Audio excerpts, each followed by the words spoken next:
I think we need our team. As much as I would anticipate.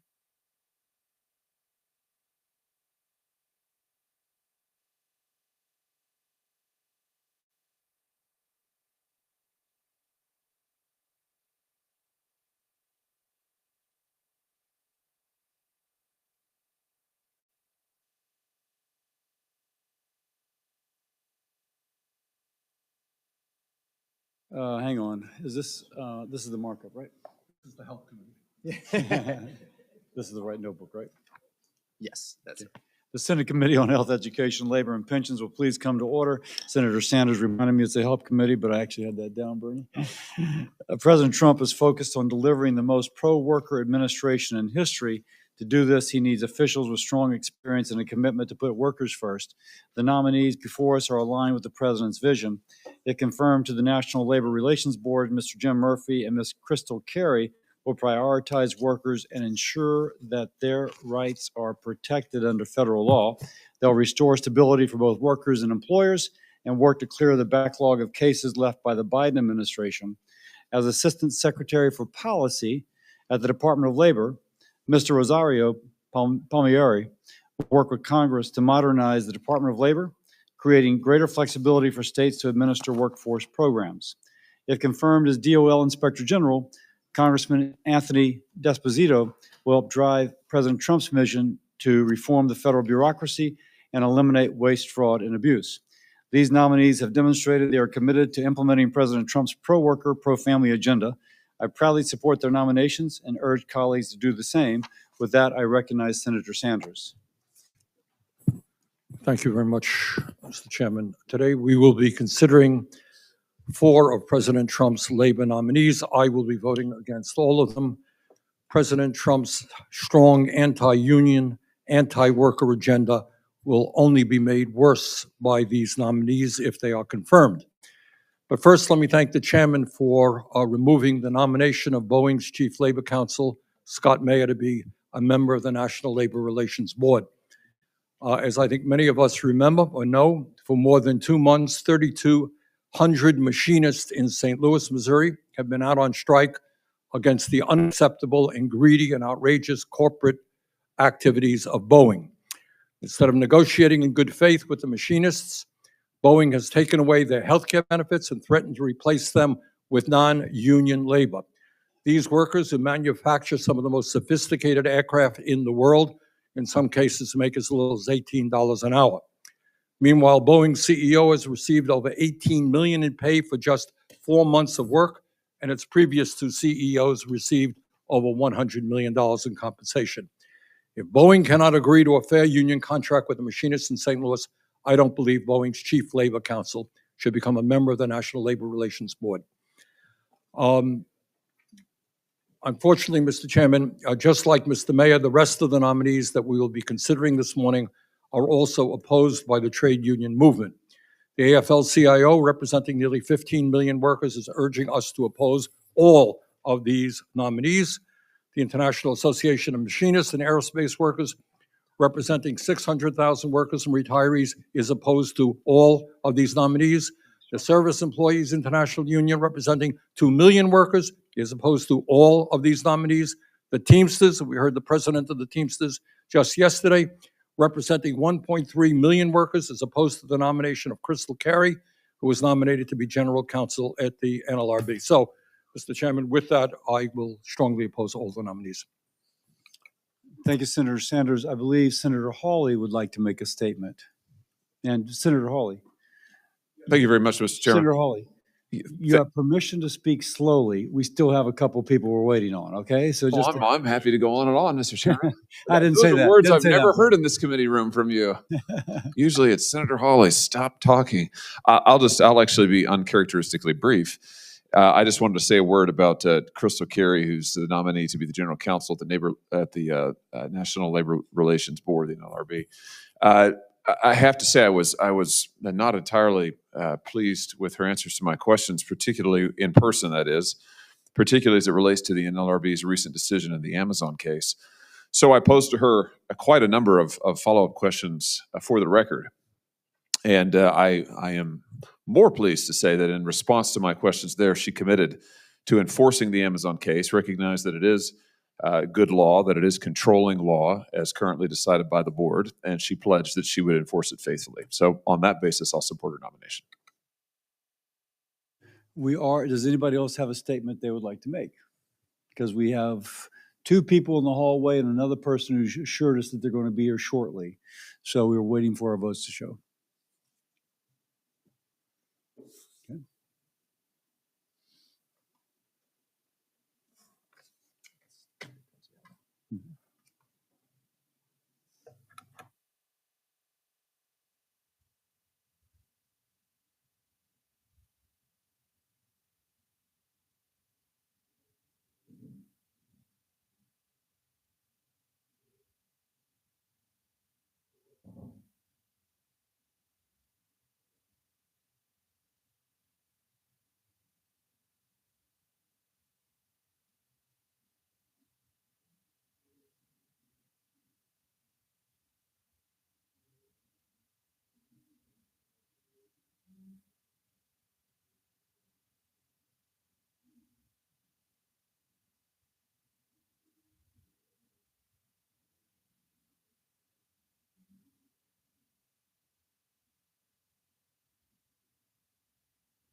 Seeing that a quorum is present, I now move to favorably report Ms. Carey's nomination. The clerk will call the roll. Senator Paul? Aye. Senator Collins? Aye.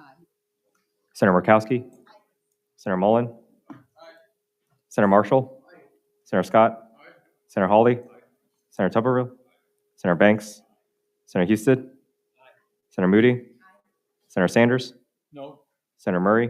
No by proxy. Senator Baldwin? No. Senator Murphy? Senator Kane? Senator Hassan? No. Senator Hickenlooper? No by proxy. Senator Markey? No by proxy. Senator Kim? No. Oh, okay. 2 no. Senator Blunt Rochester? No by proxy. Got it. Senator Alsobrooks? No by proxy. Chairman Cassidy? Aye. I have 12 ayes, 11 nays. The ayes have it. The nomination is agreed to and will be favorably reported to the Senate. I now move to favorably report Mr. Murphy's nomination. The clerk should call the roll. Senator Paul? Aye. Senator Collins? Senator Murkowski? Aye. Senator Mullen? Aye. Senator Marshall? Aye. Senator Scott? Aye. Senator Hawley? Aye. Senator Tuberville? Aye. Senator Banks? Aye. Senator Houston? Aye. Senator Moody? Aye. Senator Sanders? No. Senator Murray? No by proxy. Senator Baldwin? No. Senator Murphy? No.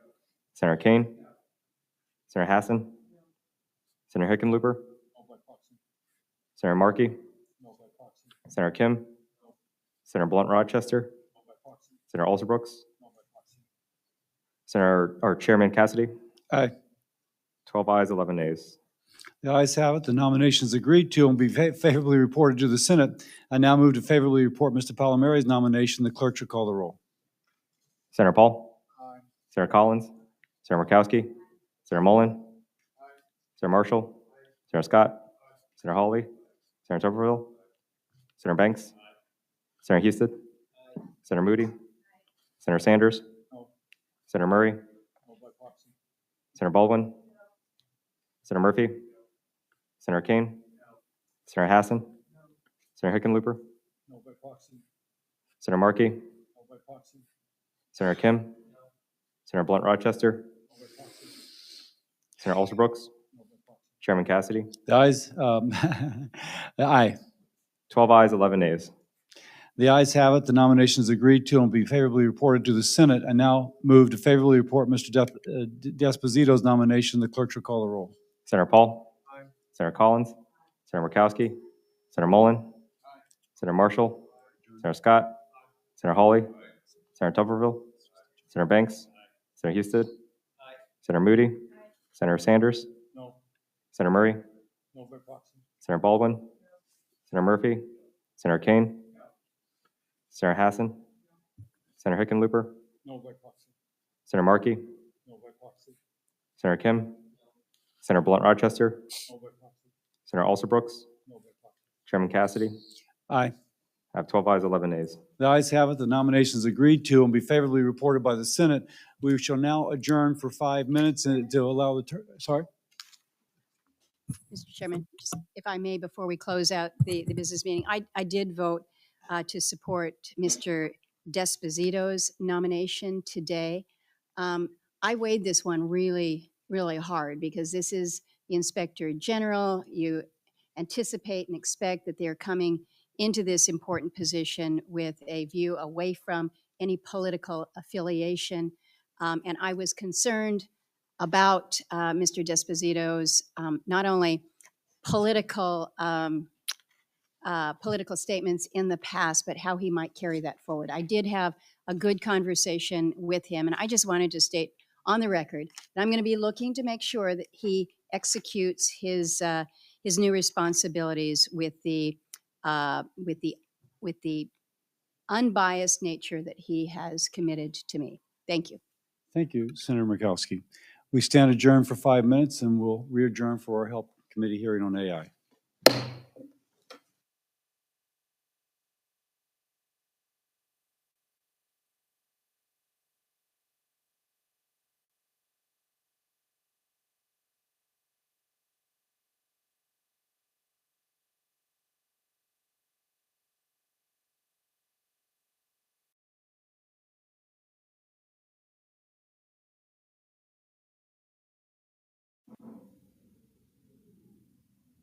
The Senate Committee on Health, Education, Labor, and Pensions will please come to order.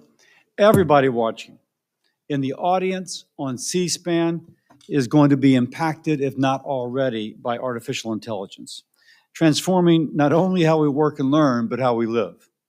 We're already seeing AI improve healthcare systems, enhancing clinical trials to accelerate the discovery of new cures, improving quality of life by reducing administrative burden, and potentially lowering overall health cost. Last week, the Trump administration dedicated $50 million to AI research in the NIH's Childhood Cancer Data Initiative, accelerating breakthroughs, giving hope to children fighting cancer. The FDA is also integrating AI into clinical protocol reviews, reducing the time required for scientific evaluation, getting safe treatments to families faster. Beyond healthcare, AI can help teachers personalize students' education to meet unique needs. Businesses implementing AI in the workplace to attract, hire, retain high-value workers. Investment advisors using AI to better tailor product offerings to maximize savings for Americans. There is enormous potential to improve people's lives. There is enormous risk. At last month's Judiciary Subcommittee hearing chaired by Senator Hawley, parents testified about how their children were exploited by AI platforms. I'd like to submit for the record the testimony of Megan Garcia, who said that her son, quote, spent his last months being manipulated and sexually groomed by chatbots, close quote, before he took his own life. And without objection, it's submitted. This is heartbreaking. It is unacceptable. Maybe it's criminal. This is why Senator Hawley and I wrote a letter to developers calling for stronger safeguards to protect children from harm, and I look forward to working with him more on this effort. With regard to the workforce, there will be disruption, but it does not have to be bad disruption. Some jobs may be lost, but many predict AI will create more jobs. To prepare for this, we need to make sure that Americans are trained with tools to stay competitive in a 21st century environment. Government should not stifle innovation, but it should absolutely make sure that AI protects privacy, that families are protected, that children are safe, and that there are safeguards in place between AI and workers. A one-size-fits-all approach will not work, but doing nothing is not an option.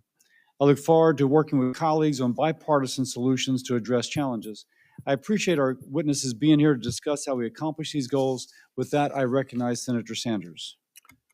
Thank you very much, Mr. Chairman, for holding a hearing on what I consider to be one of the most important issues facing this country, and I thank all of the panelists for being here with us.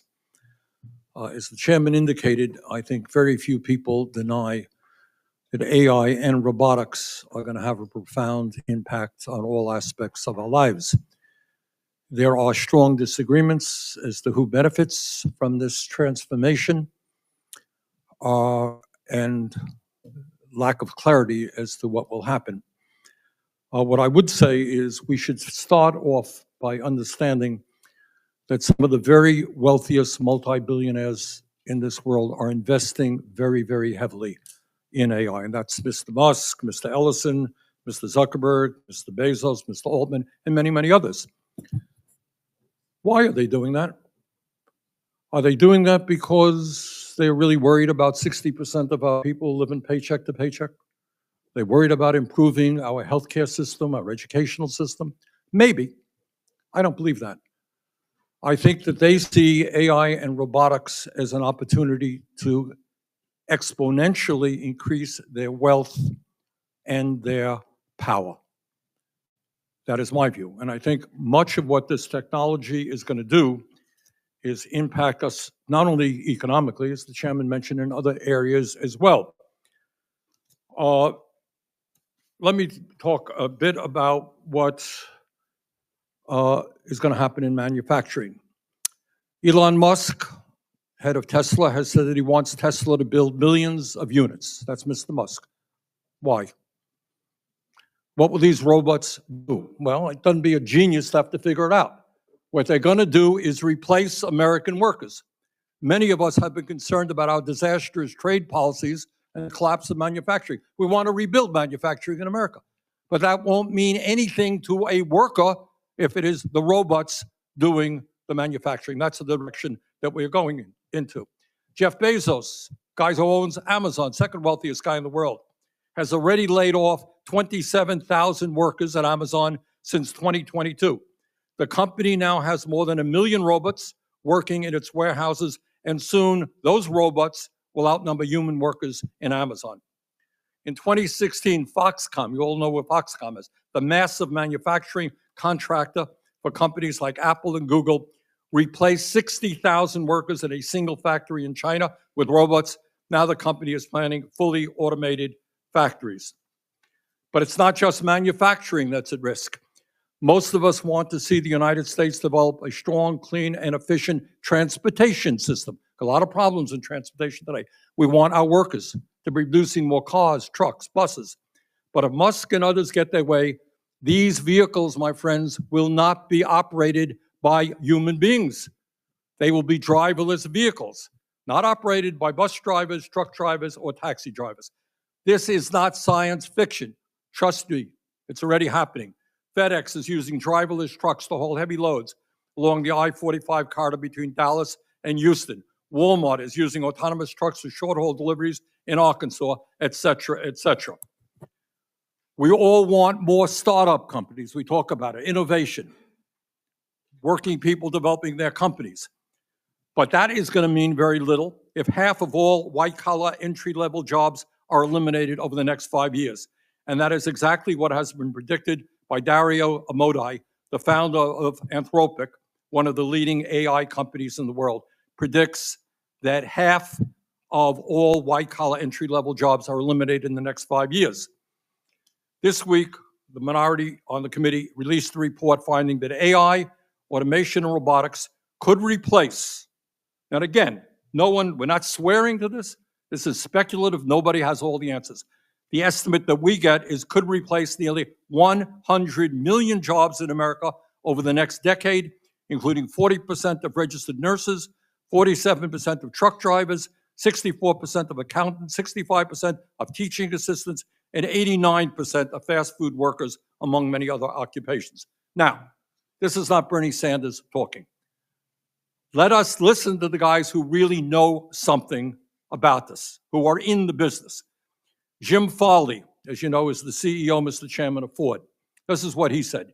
He predicted that AI could eliminate, quote, this is the head of Ford Motor, literally half of all white-collar jobs in the U.S., end quote, within the next decade. That's the head of Ford. Elon Musk, not my best friend, said this year that as a result of AI and robotics, quote, listen to Elon Musk, probably none of us will have a job. If you want a job that's kind of like a hobby, you can do a job. But otherwise, AI and robotics will provide any goods and services you want, end quote, Elon Musk. Bill Gates also knows something about AI and robotics. Guy started Microsoft, quote, Gates predicted that humans, quote, won't be needed for most things, end quote, such as manufacturing products, delivering packages, or growing food over the next decade due to AI. Now, if Musk and Gates are only half wrong, what happens to the tens of millions of American workers who are looking for jobs that ain't there? What do we do? What's happening? And it is not just economics. And I think the chairman touched on this issue. Do not minimize what AI and robotics are about. There are kids now wearing around their necks, what do they call friends? They're artificial intelligence pals who are now climbing mountains with their friends. Are we moving to a society where human relationships are going to basically be significantly diminished? We're talking about big stuff, Mr. Chairman. Let me conclude just by saying this. And again, I thank you for holding this hearing. You and many others and myself want to see government play a role in regulating this to protect working people.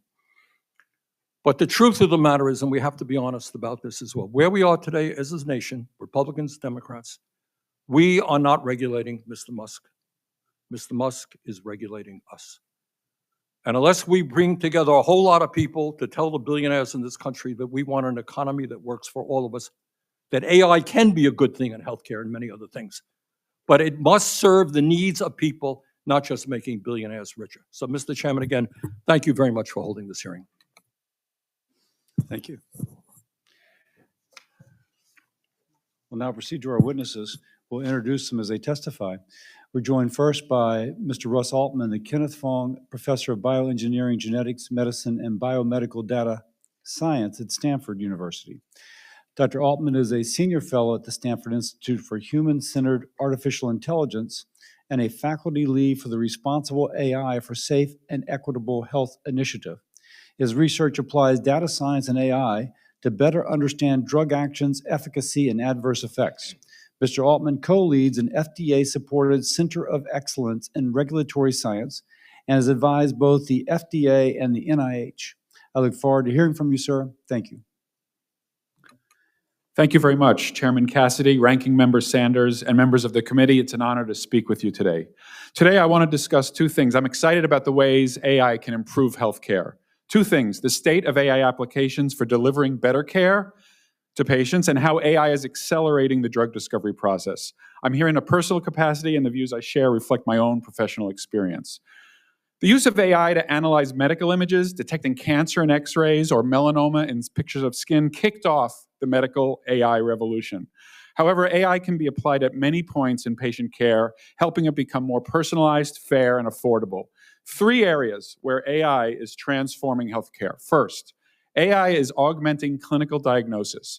AI can analyze patient data and identify emerging conditions, cancer, coronary disease, and others, that may not be apparent, and then it can alert physicians. Second, healthcare AI applications can improve the relationship between physicians and their patients. Doctors are rapidly adopting AI scribe tools that automatically draft clinic notes. Reducing documentation time allows physicians to focus their attention on patients. Third, AI can increase patient understanding and control of their care. Patients are eager to better understand their diagnoses and their treatments, yet we physicians are not as good as we sometimes think we are at simple explanations. Specialized medical LLMs can explain things in plain language and transform patients' ability to make good decisions about their health. While I'm excited about these and other applications, we will only realize their full benefits if healthcare systems build teams that thoroughly evaluate these tools for clinical effectiveness, fairness, and safety. Every healthcare organization should have a process for vetting AI software and integrating it appropriately into clinical settings. Now on to drug discovery. The United States has long been a major source of novel therapeutics. AI can reduce failure rates and dramatically accelerate the discovery and development of drugs. I'm often asked, has AI discovered a new drug yet? It's not the right question, I think. I think the right question is AI being used to accelerate the arrival of new drugs? And there the answer is clearly yes. AI helps scientists connect vast bodies of evidence, clarify how diseases work, and find ways to combat them. Drug discovery involves multiple complex stages. 1, you have to understand what goes wrong in a disease. 2, you have to identify the molecules that are defective. 3, you have to develop novel therapies that fix these defects. And 4, you have to test those therapies first with computer simulation and then with human clinical trials. At each step, AI can augment human efforts. In my lab, for example, we're using AI to help predict drug interactions, identify new uses for old FDA-approved drugs, and use genetics to predict individual response to medications. To unlock the full potential of AI in drug discovery, I think government can support in 4 ways. First, we must improve privacy-preserving data collection and sharing. AI systems need both biological and clinical data to work. Yet most of the shared clinical data sets currently come from 3 states, New York, Massachusetts, and California. Incentivizing hospitals nationwide to contribute secure, de-identified data sets will improve generalizability while protecting and serving patients. Second, we must invest in a public computational infrastructure and research to advance public interest drug discovery. Academic and government labs complement industrial labs, often by pursuing rare or understudied diseases. Yet they often lack sufficient computer power or data. Ensuring adequate resources is critical to maintaining America's leadership in life-saving therapeutic innovation. Third, we must strengthen the public sector's capacity to evaluate AI-accelerated drug discoveries. The FDA needs expertise to assess the novel ways drugs are being developed with AI. Academic partnerships offer one way for the FDA to have that specialized knowledge, and the FDA-supported Centers of Excellence in Regulatory Science and Innovation, or CERCES, which I help lead, is one example. And fourth and finally, we must develop a workforce equipped for safe and robust AI-driven drug discovery. Successful AI drug development requires professionals who understand biology, medicine, and AI. The workforce will guide the creation of AI tools that safely augment human expertise rather than replacing it. In conclusion, the promise of AI in healthcare is not distant. It's here today, improving how we care for patients and accelerating therapeutic discovery. For both government support is crucial. Thank you, and I welcome your questions. Way to hit the 5 minutes, Mr. Dr. Altman. Thank you, Senator. Yeah. Next is Dr. John Bailey, a strategic advisor and investor with experience spanning government, philanthropy, and the private sector. He currently serves as a non-resident senior fellow at AEI, where his work focuses on AI, education, workforce development, and other innovation opportunities. Dr. Bailey is a member of Virginia's AI Task Force under Governor Youngkin and plays a pivotal role in shaping Virginia's AI strategy. His prior public service includes roles at the White House, the U.S. Department of Commerce, and the U.S. Department of Education. Thank you, sir. Thank you. And let me just correct the record. I'm not a doctor, but I'll take the honorary degree. Chair Cassidy, Ranking Member Sanders, and members of the committee, thank you for the invitation to participate in this important hearing. My name is John Bailey, and I'm a non-resident senior fellow at the American Enterprise Institute, where I focus on emerging technology and AI. AI is not just another technology. It is a foundational tool, like electricity or the internet, that amplifies human capabilities. In just 3 years, generative AI has evolved from simple text generation to systems capable of reasoning, problem solving, and interacting with audio, images, and video, allowing people to learn, create, and communicate in far more natural and expressive ways. This progress will reshape how Americans learn, work, and access healthcare. Education offers one of the clearest examples of AI's potential to expand opportunity. AI can tailor instruction to each learner's pace and interests, explain concepts in multiple ways, and provide instant feedback that builds mastery and confidence. According to a Gallup-Walton survey, teachers who use AI tools at least once a week report saving an average of nearly 6 hours per week. Over a school year, that's the equivalent of reclaiming 6 weeks of time that can be reinvested in teaching, providing feedback, and spending more time with students. When implemented thoughtfully, AI enhances teaching rather than replaces it. But the opportunities come with risks. AI can encourage shortcuts that undermine authentic learning or foster over-reliance on technology rather than critical thinking. To be effective, AI must be aligned with how people actually learn, reinforcing teacher judgment and encouraging productive struggle rather than convenience. States are beginning to model responsible use through guidance, professional development, and pilot programs that ensure AI strengthens rather than weakens human learning. To responsibly guide this effort, Congress can play a catalytic role in 3 ways. First, invest in research and evaluation. The federal government should expand partnerships with universities, nonprofits, and developers to study how AI strengthens learning, identify risks early, and inform best practices. Regulatory sandboxes could allow schools and researchers and companies to test new AI tools in transparent, controlled environments while gathering real-world data on effectiveness and safety. Second, develop educational benchmarks. Today, most AI systems are judged using benchmarks measuring how well they solve math problems or code. Useful, but not reflective of whether they support evidence-based teaching and learning. We need educational benchmarks that evaluate AI's instructional quality and alignment with how people actually learn. Can it detect and correct misunderstanding? Does it help students think through problems rather than just give answers? An AI tutor that's accurate but discourages persistence or deep thinking can do more harm than good. Benchmarks play a dual role, helping educators and policymakers identify systems that truly enhance learning, while also giving developers clear targets to align models with productive learning behaviors rather than optimizing for speed or convenience. Third, we need to promote transparency and safety. Frontier model developers should be required to disclose not only traditional risks like misuse, cybersecurity vulnerabilities, or bias and fairness concerns, but also emerging risks to psychological and social well-being. System cards should address human-centered risks, whether extended interactions might increase dependence or loneliness, emotional manipulation, or whether advice could distort user self-perception or decision-making. Clear public reporting should outline each system's purpose, design choices, data sources, and safeguards so that parents, educators, and policymakers can see whether a tool prioritizes well-being or engagement, whether it promotes reflection or shortcuts, and how it protects vulnerable users, particularly children and adolescents. The stakes are high. Recent NAEP results show declining academic performance and a widening gap between technological progress and human readiness. The White House and Congress have rightly focused on frontier research and computing power, but a real bottleneck is human capital. Today's students are tomorrow's workers, engineers, and innovators. We cannot lead the world in artificial intelligence if we fall behind in human intelligence. The United States has always led when it matched technological ambition with human investment. With thoughtful leadership across the public and private sectors, we can ensure AI strengthens learning, supports educators, and expands opportunity for every child and family. I submitted my full written testimony for the record and look forward to answering the committee's questions. Thank you, Mr. Bailey. Next is Ms. Harriet Pearson.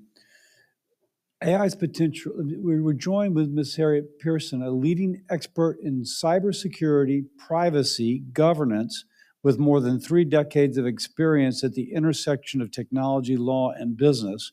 She is the founder of Axia Advisory, where she advises clients on regulatory strategy, board governance, and cyber risk preparedness. She has previously served as the executive deputy superintendent and head of the cybersecurity division at the New York Department of Financial Services. Thank you, Ms. Pearson, for joining. Thank you. Good morning, Mr. Chairman Cassidy, Ranking Member Sanders, and other members of the committee. Thank you. It's an honor to be in front of you. My name is Harriet Pearson, and as noted, for over 3 decades, I've worked at the intersection of technology, businesses, law, and law. As IBM's first chief privacy officer and among other leadership roles, including in HR, as a law partner at the law firm of Hogan Lovells in data security and privacy, and most recently as the head of cyber at the New York DFS. I now advise clients on myself, and I am appearing in front of you as an individual. Almost 20 years ago, I testified before Congress in support of the Genetic Information on Discrimination Act. I was one of the few business voices then advocating for that legislation because it was targeted, it was evidence-based, and addressed a gap in existing law that was clear.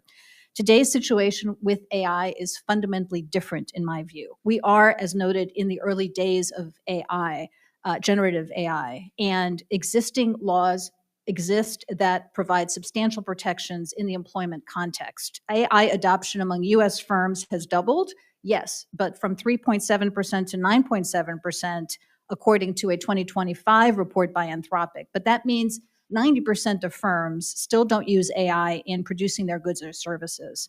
According to another recent report by McKinsey, most organizations are still piloting applications, not fully yet integrating them into their business processes. Implementation, I know from experience, is complex, requiring careful testing, worker training, and ongoing attention. This measured pace is appropriate, especially in high-stakes, high-risk sectors like healthcare, financial services, and employment. It has potential, but there needs to be care. And so it's not a surprise to me that most businesses, most organizations are yet at the beginning stages. AI does transform work. I totally agree with that, but it does not eliminate jobs wholesale. History teaches us this lesson repeatedly. MIT economists showed that 60% of jobs in 2018, roughly 90 million jobs, didn't exist in 1940. That means software engineers, MRI technicians, data analysts, et cetera. Those are jobs created by technological change, so it seems reasonable to expect AI adoption to significantly transform work and perhaps, yes, take on much of the workload in especially certain types of tasks, but also generate jobs that we yet have not heard of.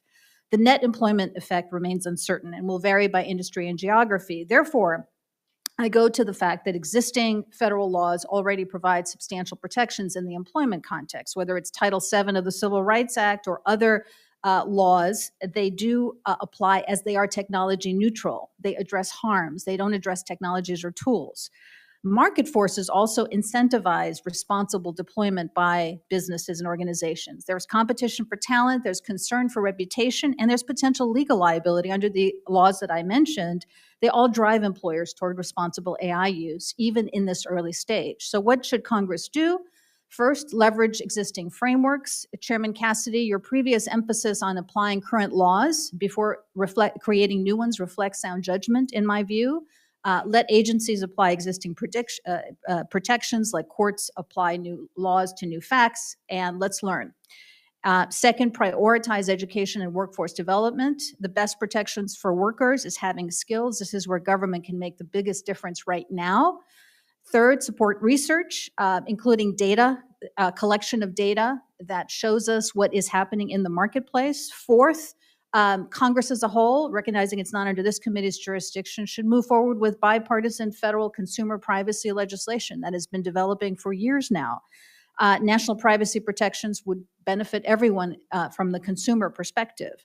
And finally, if specific problems emerge that existing frameworks demonstrably cannot address, Congress can and should make targeted technology neutral adjustments. A risk-based approach focusing new laws on genuinely high-risk applications has merit, but would need careful refinement to avoid undue burdens.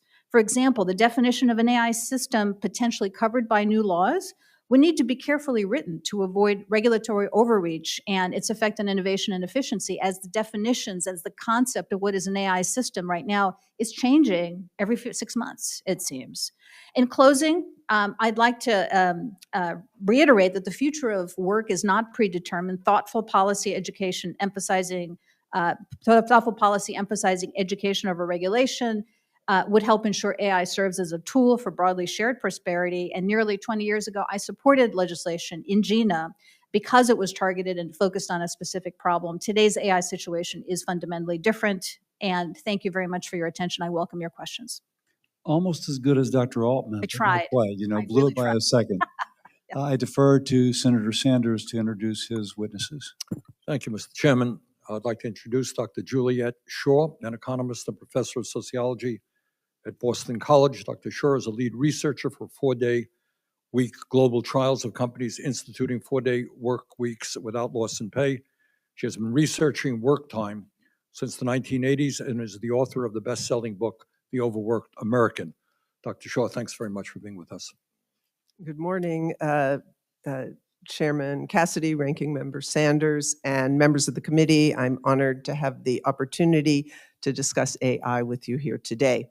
I will focus my remarks on AI in the workplace, addressing 3 issues: expected impacts on jobs and employment, the distribution of productivity benefits, and why working time reduction and the 32-hour week in particular must accompany AI adoption. Traditionally, economists have had an optimistic stance on the questions of jobs and unemployment, arguing that new technologies will generate enough productivity increase and economic growth to re-employ people who lose their jobs and help restore the middle-skill, middle-class jobs hollowed out by automation. However, this once rock-solid consensus has now ended as evidence on AI has developed.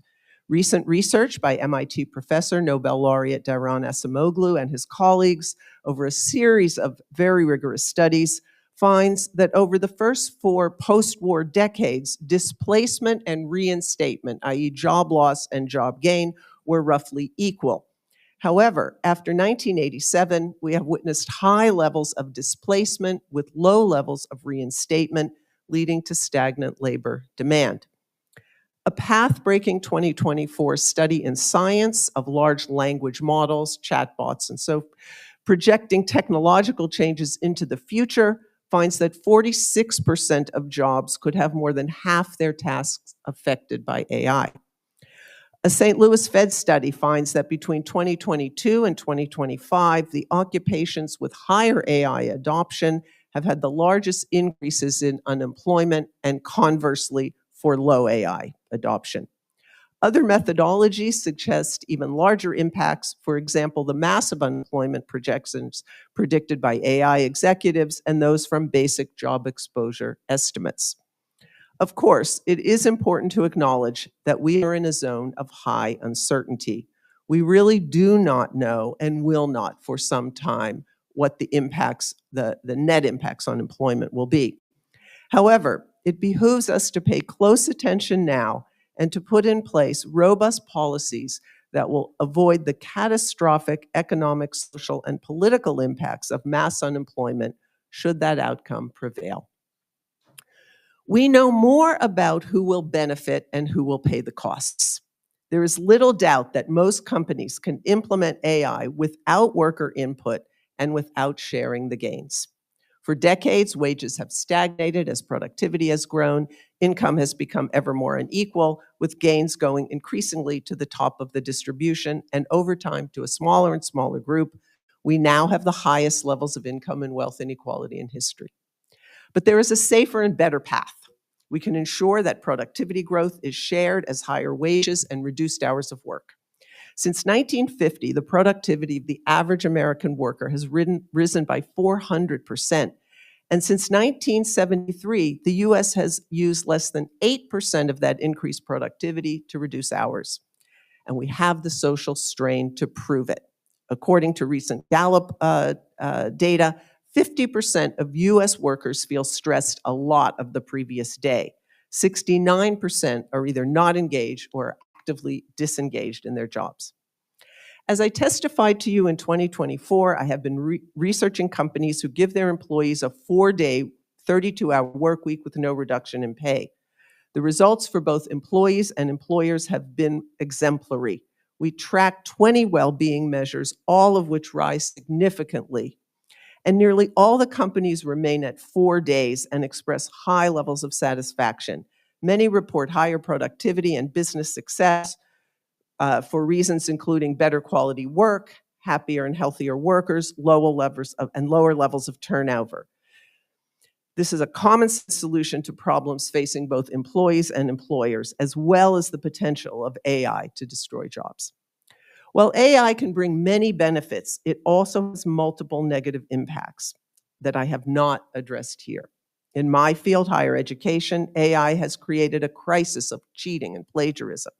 There is growing evidence of its role in disseminating misinformation and undermining democracy. And there is concern about the adverse impacts of humans interacting with AI agents. These are all urgent issues that we ignore at our peril. Going forward, we need human-centered software, not a technology whose purpose is to replace us. Thank you.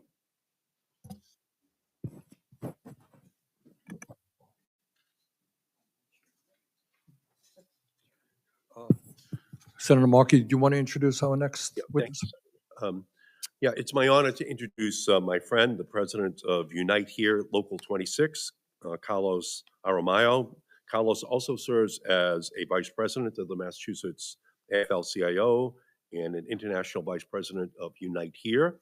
During his 21 years with Unite Here, Carlos has organized casino gaming, hotel, and industrial food and service workers across the country. As organizing director of Local 26, he led successful campaigns to double the size of the local in 5 years. And as president, he navigated mass layoffs during the COVID-19 pandemic and ensured that all members were recalled to their jobs when the hospitality industry reopened. He embodied the description of doing essential work because recently he has led historic contract campaigns in the hotel and university cafeteria industries. I was honored to walk with Carlos at the picket line with Local 26 last year as they struck Boston area hotels. Local 26 fought for world-class hotels to end their bottom-of-the-barrel labor practices, and they won. For Bostonians and visitors alike, Local 26 is the face of Boston, running our hotels, our restaurants, and dining halls, and breathing life into the Boston Convention Centers, Logan International Airport, and Fenway Park. And right now, more than 1,000 Aramayo workers at Fenway Park and MGM Music Hall are fighting for a new contract. They are fighting for living wages and to protect themselves and their customers from the negative effects of AI and automation. I know firsthand that these workers love their jobs as much as Massachusetts loves our Red Sox. And a part of the reason Fenway Park is so beloved, I am in solidarity with Local 26 in their efforts. Thank you for being here, Carlos, and we look forward to your testimony. Thank you, Senator Markey. Thank you, Chair. Thank you, Ranking Member, members of the committee for the opportunity to speak today. As the leader of a large hotel, food service, and gaming workers local union, I have firsthand experience with AI-driven technologies in the hospitality industry. I want to share a story about AI-driven grab-and-go self-checkout machines at Fenway Park as an example of how technology can, 1, lead to the loss of good middle-class jobs, 2, create unintended public health and safety concerns, and 3, diminish social interaction and harm cultural experience. Over the past several years, automated grab-and-go technologies have been installed in many stadiums, airports, and food service venues across the country. These technologies, championed by companies like Amazon and Mashkin, allow fans to take products from warming trays, shelves, or coolers, and then make purchases using a 3D scanning point of sale or by walking out of a concession stand through a turnstile-like scanner. In some stadiums, this technology also allows fans to purchase alcoholic beverages with IDs being checked by an ID reader. At Fenway, the implementation of Mashkin technology has had serious consequences for workers, public safety, and the cultural experience of the stadium. A beer cellar is a lucrative position at Fenway, with the potential to earn over $500 in tips during a single game. These are good jobs that help working people afford the high cost of living in Massachusetts. Many of our beer sellers have second jobs as teachers, public servants, and small business owners. Grab-and-go technology at Fenway has eliminated beer selling positions and cut workers' income. When this technology is installed in a stand, the number of beer sellers scheduled to work is reduced. For example, a stand where there were 4 taps is now only staffed with 1 beer seller. The self-serve nature of this technology has also reduced the amount of gratuity a beer seller can earn. Our members report a 4-fold reduction in their tips. Where you used to rely on $500, you now take home less than $150. Workers have also raised public health and safety concerns about alcohol being sold using grab-and-go technology. Bartenders and beer sellers are trained and certified to control alcohol consumption, but grab-and-go machines are not. When we surveyed concession workers, the results were alarming. 71% say they had seen fans walk away with unopened drinks. 2/3 reported seeing alcohol stolen at kiosks. 40% said they had experienced customers who appear to be underage buying alcohol. 42% said they saw visibly intoxicated fans still being served. 1/3 say they saw alcohol purchased with no ID check at all. The increased use of AI-driven technology at Fenway Park has also diminished the cultural experience of going to a ball game. People come from all over the world to visit Fenway because it is a historic venue. When you go to Fenway, you want to buy a Sam Adams from a guy with a Boston accent. A machine won't give you that experience. Across the hospitality industry, we've seen new technologies being deployed, these kind of technologies being deployed. For example, at the front desk of a hotel, workers are often the first line of defense against human trafficking, domestic violence, and exploitation. Mobile apps that allow customers to bypass the front desk cannot notice the subtle signs that something isn't right. These are examples of corporations using technology to shift risk while shielding themselves from blame and maximizing profit. When a machine replaces a person, who do you call when something goes wrong? Who takes responsibility when harm is done? To be clear, the workers I represent are not afraid of technology. When our members are included as partners in developing and implementing technologies, we have seen it be successful. By working together with the company, we have been able to improve efficiency without reducing the workforce or compromising public safety. Engaging the workforce will improve outcomes and guard against the unintended and potentially dangerous consequences of technological change. However, when technology is implemented top-down as capital expenditure to reduce labor costs and increase profit, there is real potential for harm to workers, the public, and our society. The future of AI technology in the workplace isn't just about beer cellars and ballparks. It's about whether we believe the technology will serve people or replace them. Thank you. Thank you, sir. I will defer to Senator Collins to begin. Thank you very much, Mr. Chairman. Dr. Altman, I'd like to begin with you. I very much appreciated your testimony talking about the positive impact of AI on accelerating drug discovery, improving diagnoses, and also allowing more time for interaction between the healthcare provider and the patient.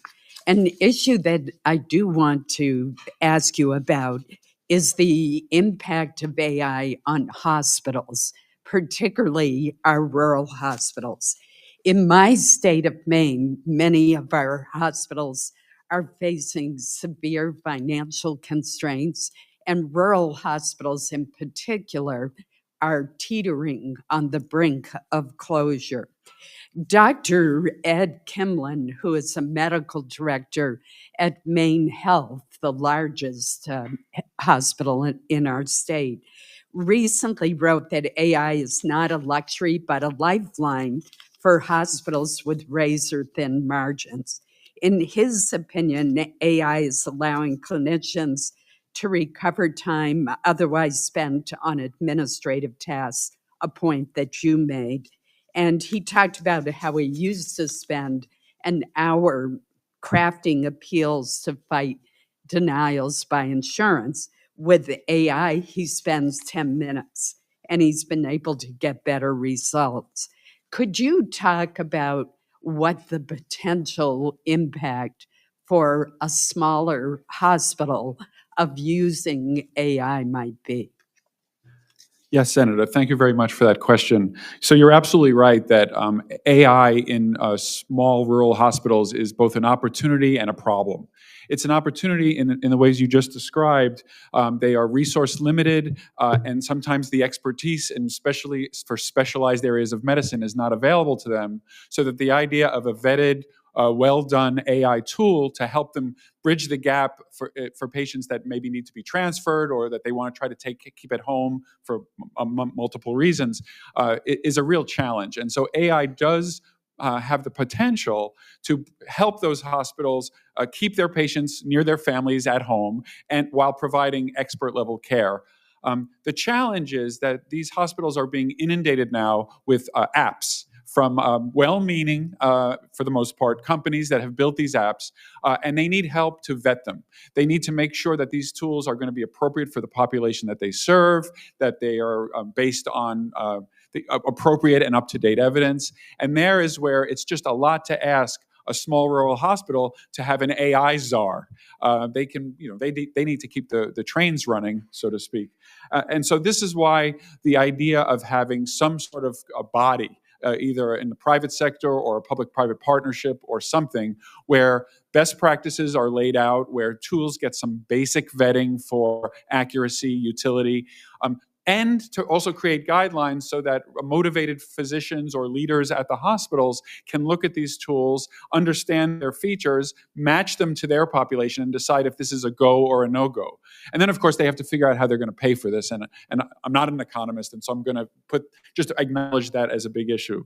So to keep it short, I think that this is a great opportunity to extend the capabilities of rural hospitals, but I think they would tell you right now that they need help in vetting these tools, and right now it's a tsunami that they can't manage. Thank you very much. Mr. Bailey, I want to follow up with you on the role of AI in our schools. In your written testimony, you cited a study from Turkey that illustrates the problem all too well.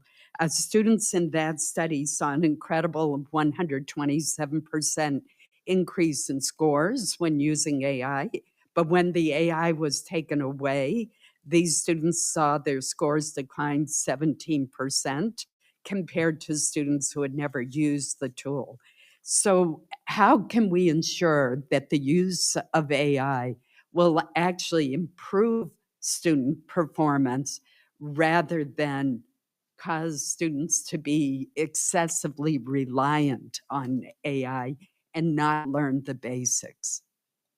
Such an important question. And it's a complicated one, in part because even the study in Turkey, that was the initial finding. What they found is when they changed the prompt to push students more, some of that learning loss, the cognitive offloading was recovered. And so I think what we're learning is that just with the foundation models, you get this amazing ability to help engage students and help them understand concepts, connect concepts to interests and passions that they might have. But that's insufficient. You need really thoughtful prompts.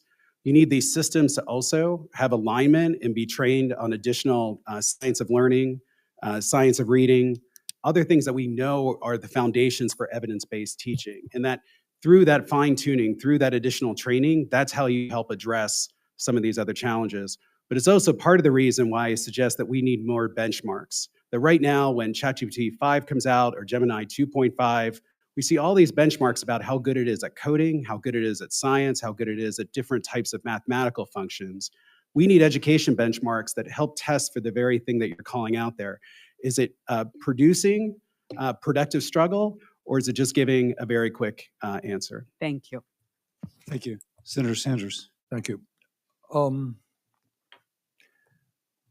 First of all, let me thank all of the panelists, and I think Dr. Altman makes a very good point that AI is going to have a profound and positive impact on the development of new drugs and the ability of doctors to diagnose diseases. And I think we appreciate that. And it'll have an impact on education as well. Dr. Schor, you made a very important point that I think we need to reiterate.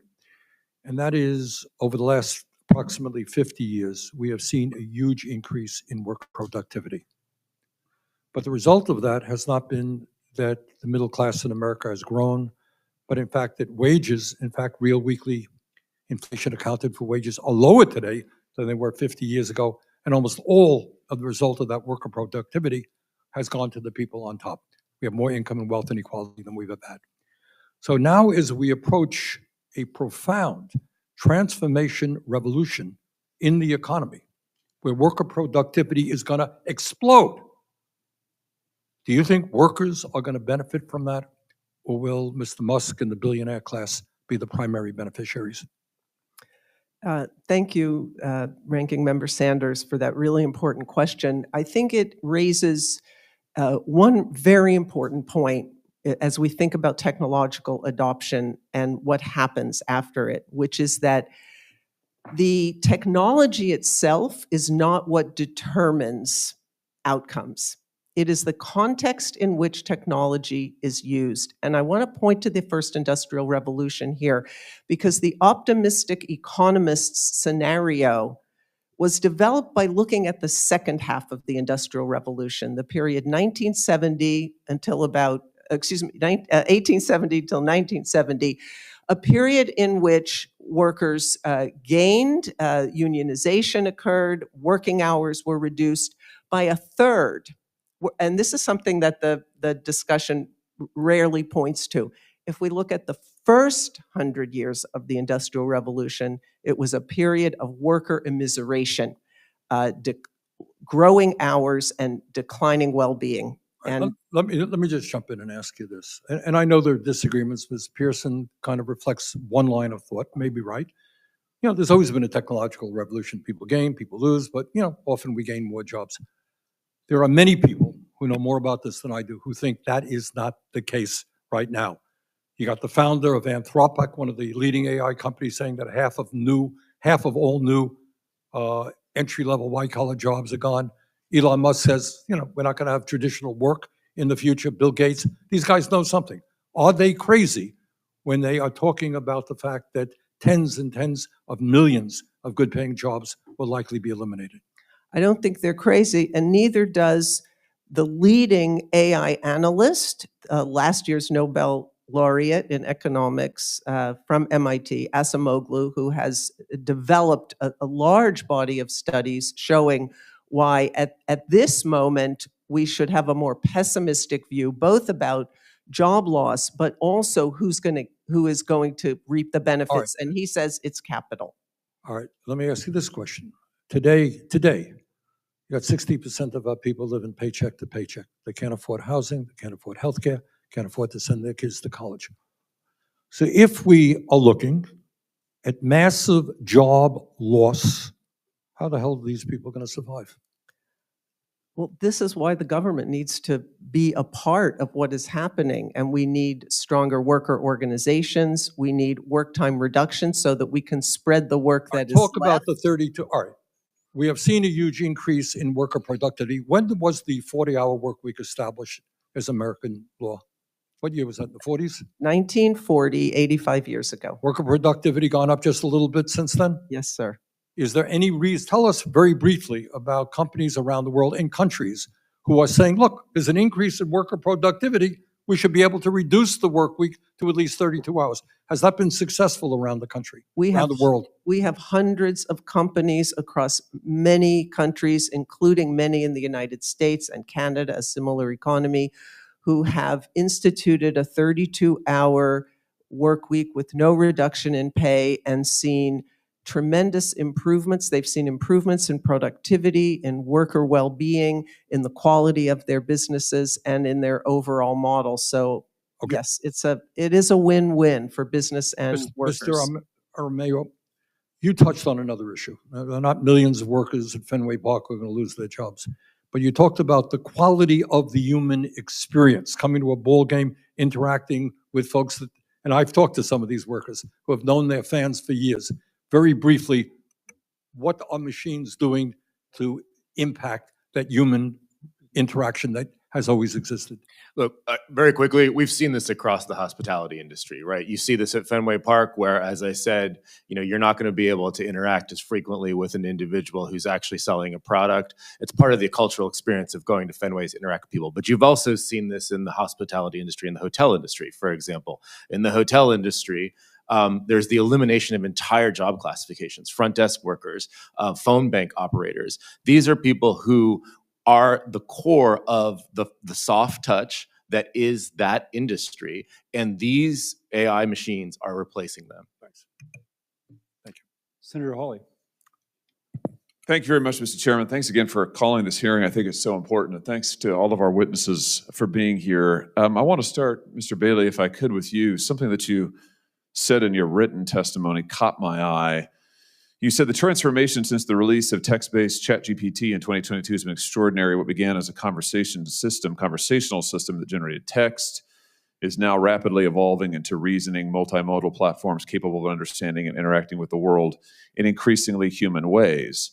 And you go on to talk about the opportunities this presents for education.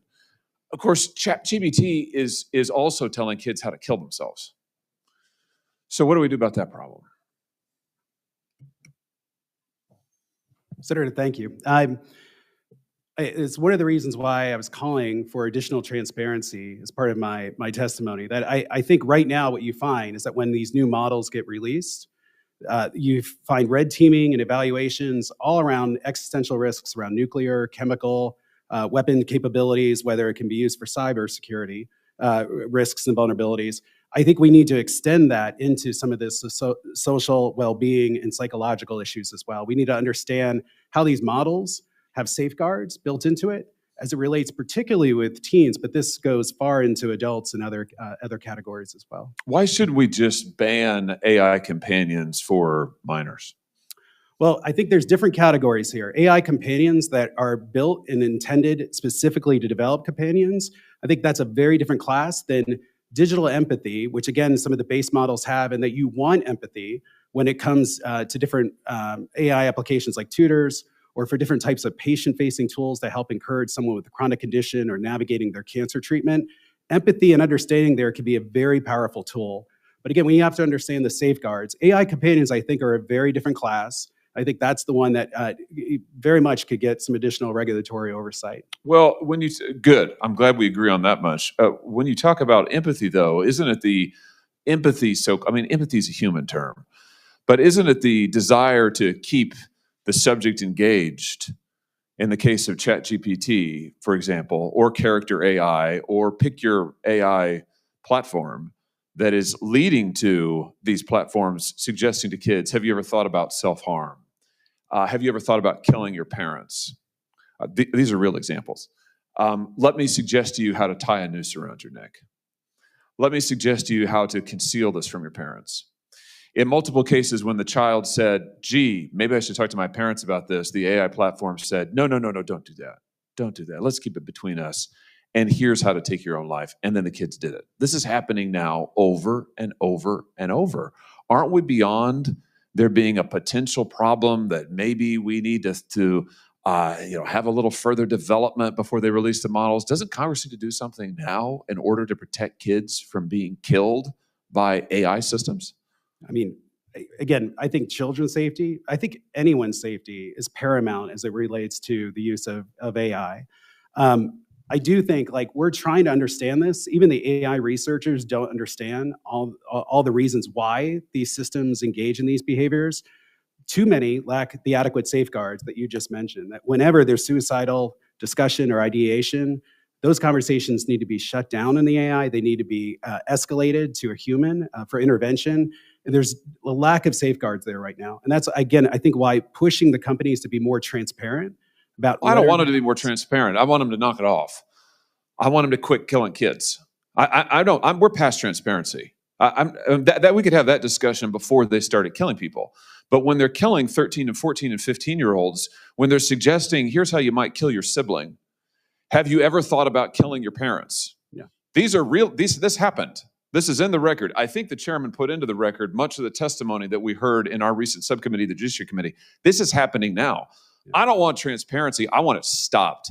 And I don't want my kids being told by some chatbot anywhere how to kill themselves or how to kill their classmates.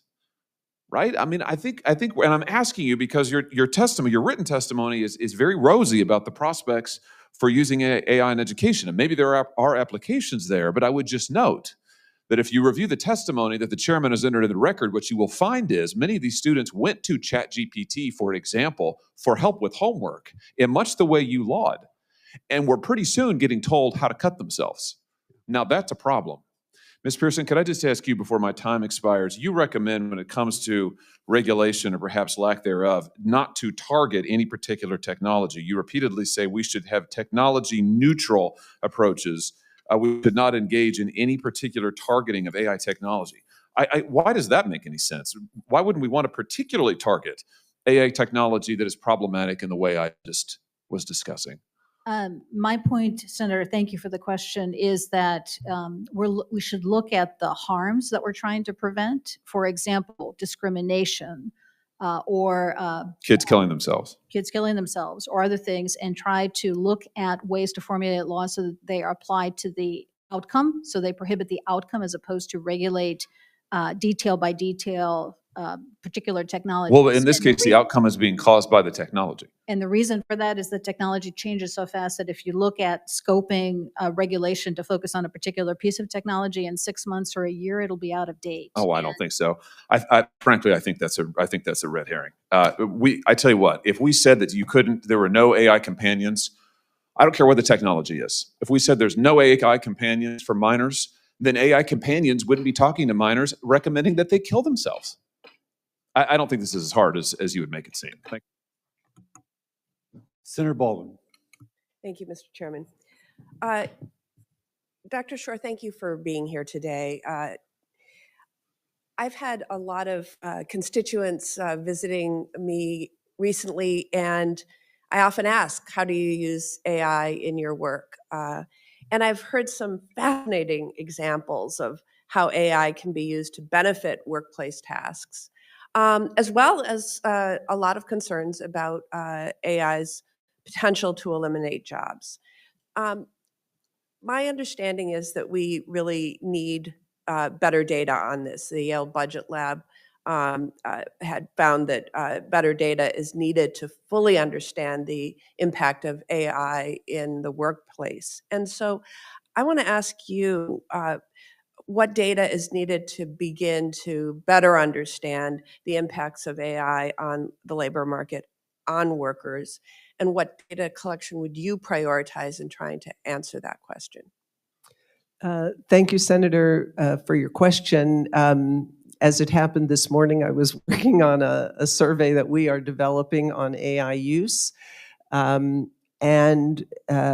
So I think we need more government surveys. We've gotten some good data that's coming from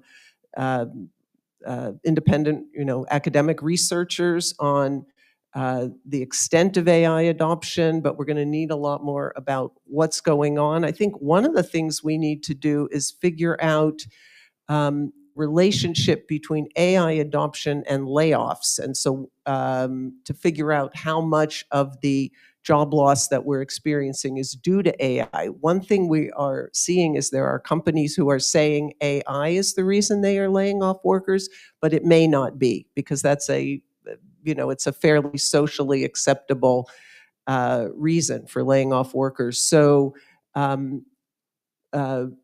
more detail on how AI is being used and detail on job loss, and putting those two things together would be really useful. Okay, thank you.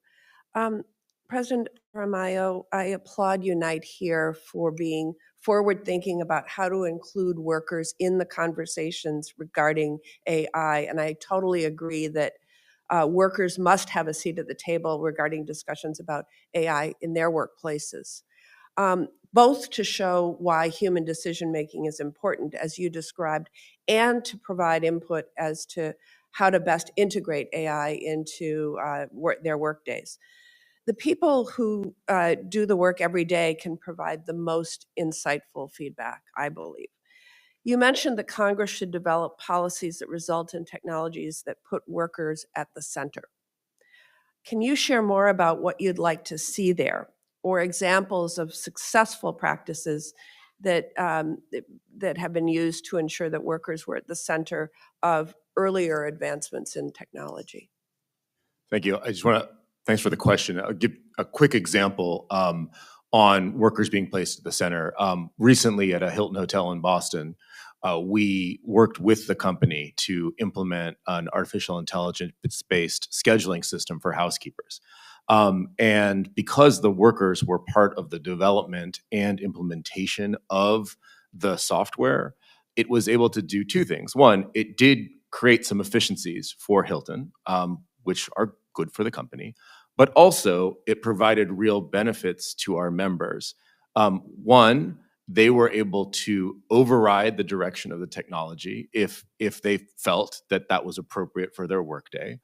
And then secondly, they were able to get the technology to provide an audit of their workday that would help guarantee that they were paid correctly. Housekeepers are paid in a fairly complicated way, that they were paid correctly on a daily basis based on extra rooms and travel and things like that.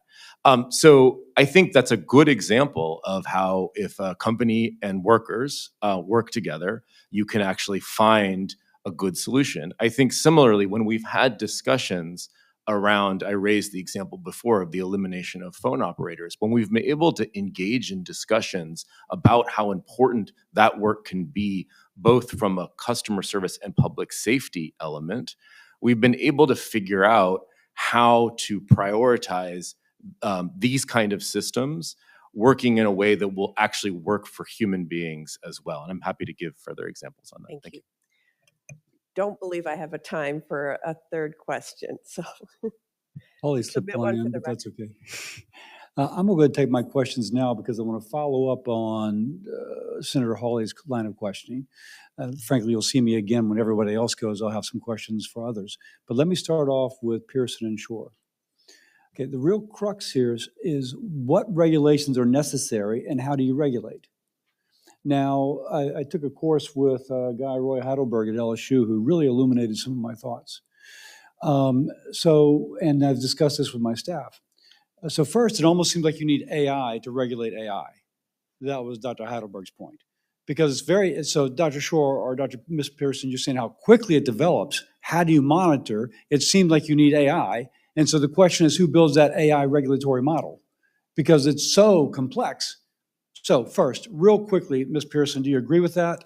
And if so, who should develop that model?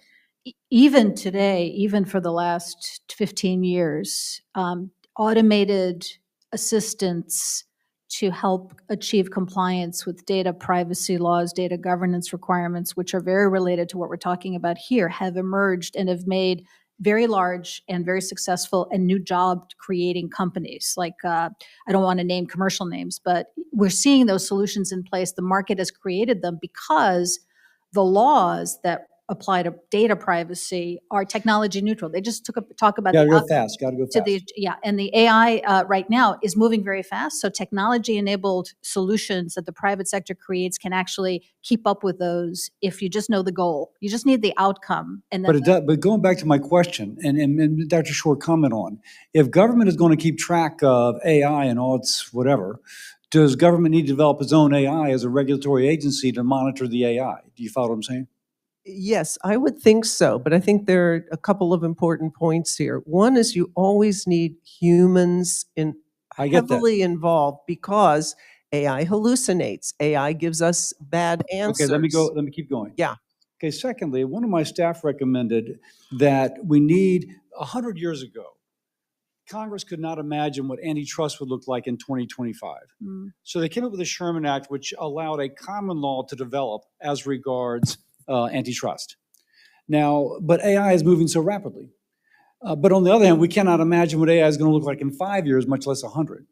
So what do you think of the concept of developing a broad guideline for regulation? Thou shalt not tell a kid to kill himself, but you do it more principally, more broadly, you shall not do self-harm. but then you rely upon the courts to do a common law. Is that too cumbersome, or no, that would be agile enough to address it? Dr. Schor, and answer quickly, please. I'm really not sure. Okay. I just, Ms. it's too Pearson? complicated. I think enunciating principles, for example, there needs to be an assessment of risk. There needs to be a transparency in implementation, vertical by vertical. I think that makes sense. Ms. Pearson, who is liable if AI actually induced a child to hang himself? Who is liable? I don't know the answer to that immediately. Dr. Altman, if a nurse practitioner taking advice from AI commits malpractice, who's liable? So I'm not a legal, thank you for the question. I'm not a legal expert, but in my role as a physician, there's a professionalism requirement, and you are the first line of responsibility. If that nurse practitioner can point to other inputs that misled that nurse practitioner, then they might be brought in. But one of the principles here is professionalism and taking responsibility for your decisions. Article in the Wall Street Journal about how nurses were instructed to follow the instruction of the AI generation, and they got in trouble if they didn't, and she did, and it went bad, and she was merely the fall person, the crumple zone, whatever. That doesn't seem right to me. I agree. There should always be a human in the loop, and that human needs to have agency for decision making, especially if they're a professional and it's part of their professional code. I somehow still think that the human in the loop may there simply be for the fall person for the liability, because if you're bringing all this, but no, I'm just 1 month out of medical school or 1 month out of nursing school, and I'm going to make my independent decision. That doesn't seem the kind of behavioral economics of that just doesn't seem right to me. In medicine, we have a way to bring people from cluelessness to professional, and that pipeline, we know how to do that. You know how to do that. And so I think that we have to stick to those basic tenets that you can have AI advising you, but there is a medical system and a decision hierarchy that is built to protect patients, and that should not be violated. What a great hearing, just the breadth of both your own expertise, but also the breadth of the colleagues' questions, on workforce issues and accelerated promotion of harm. I mean, this is a big topic. I do think, following Senator Cassidy and Senator Hawley, I used to try cases for a living, and I tried a lot of cases where I would ask for punitive damages. And when you get punitive damages against a bad actor, it tells the whole industry, we better clean up. And so having a standard of care with violations of that standard of care leading to civil liability, and in egregious cases, even the possibility of punitive damages, that will create a lot of self-enforcement among the purveyors of some of these technologies. And so that is certainly something I'd love to explore with my colleagues. I have a question for you that really should be a question at an Energy and Natural Resources hearing, but I'm not on that committee. And so I don't even know if you have the expertise to answer, but this is really flagging an issue for everybody about AI. So the growth of AI depends upon the use of a lot of data. And the use of data depends upon the growth of this industrial sector, the data center sector. Data center construction accelerating sharply. 13% of all reported data center operational capacity globally is in Virginia. 25% of the capacity in the Americas is in Virginia. This is based on a 2023 study by the Joint Legislative Audit and Review Committee. We're seeing projections of increasing growth in data centers, not just in Virginia, that elsewhere. And data centers use an enormous amount of energy. And that use of energy is driving up energy demand in a way that is then spiking energy costs for everyday people. The projections about energy costs for everyday people into the future are really frightening.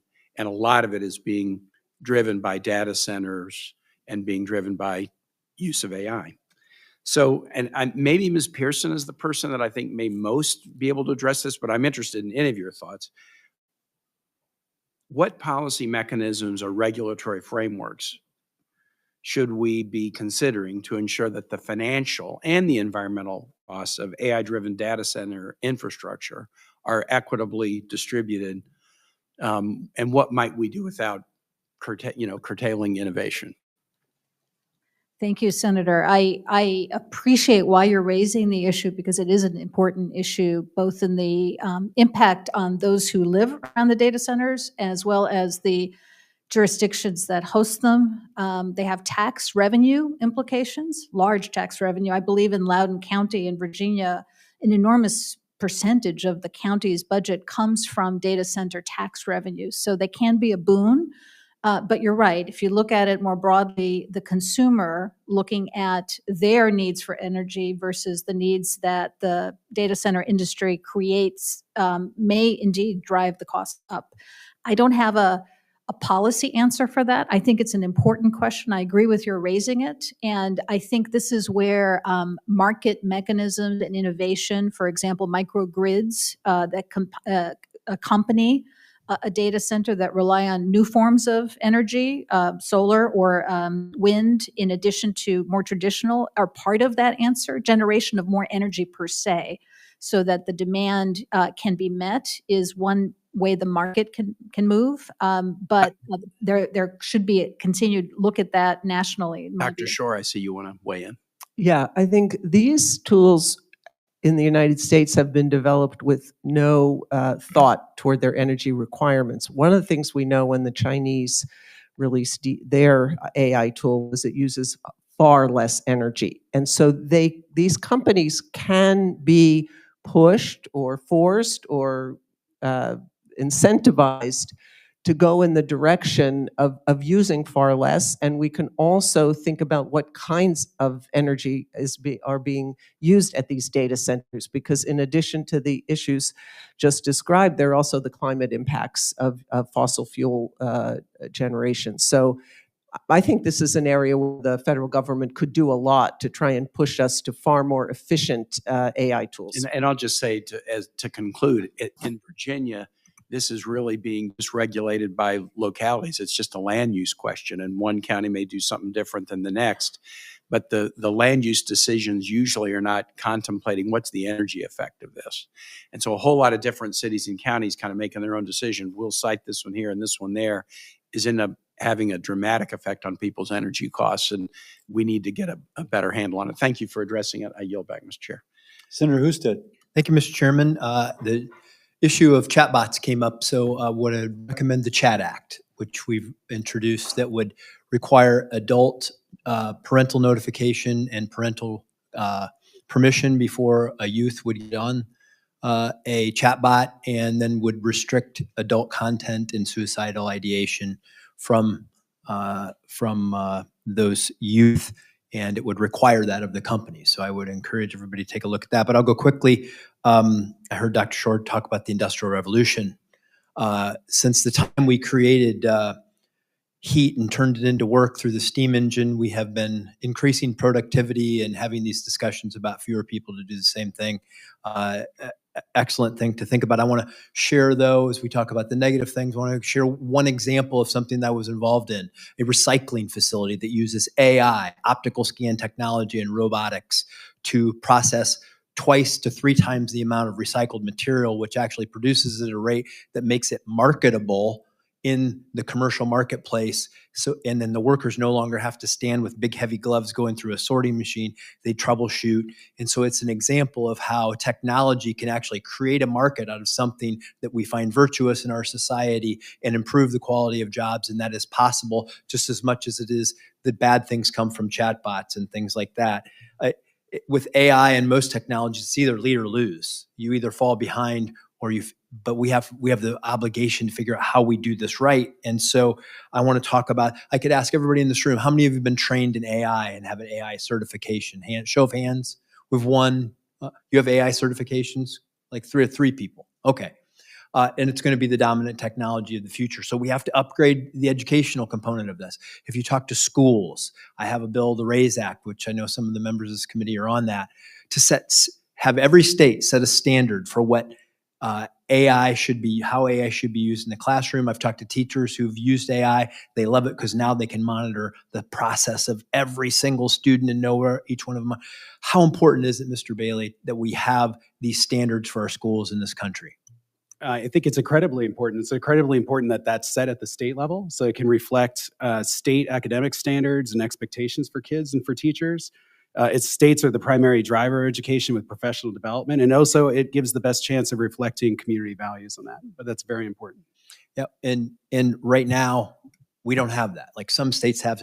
So we talked about this as the most important technology, disruptive technology, yet in our education system, we don't even have standards set for how teachers and students should learn.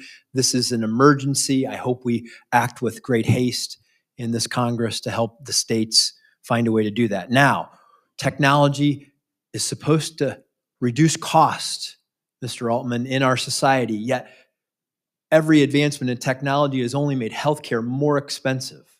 Healthcare is the most inflationary component of our economy. We all are sitting and talking about how we can get healthcare to everyone, yet the costs keep going up and up. How can we use AI technology to drive down the cost, and what do you think the opportunities are there? Thank you for that question, and you're absolutely right that every time I've ever heard about a technology that's going to make medicine cheaper, it doesn't. It doesn't. So we have to tread very carefully about our claims about AI. There is hope, as there always is, but the hope here is that what I would call the back office administrative side of medicine, I think it's fair to say it's a mess in our country.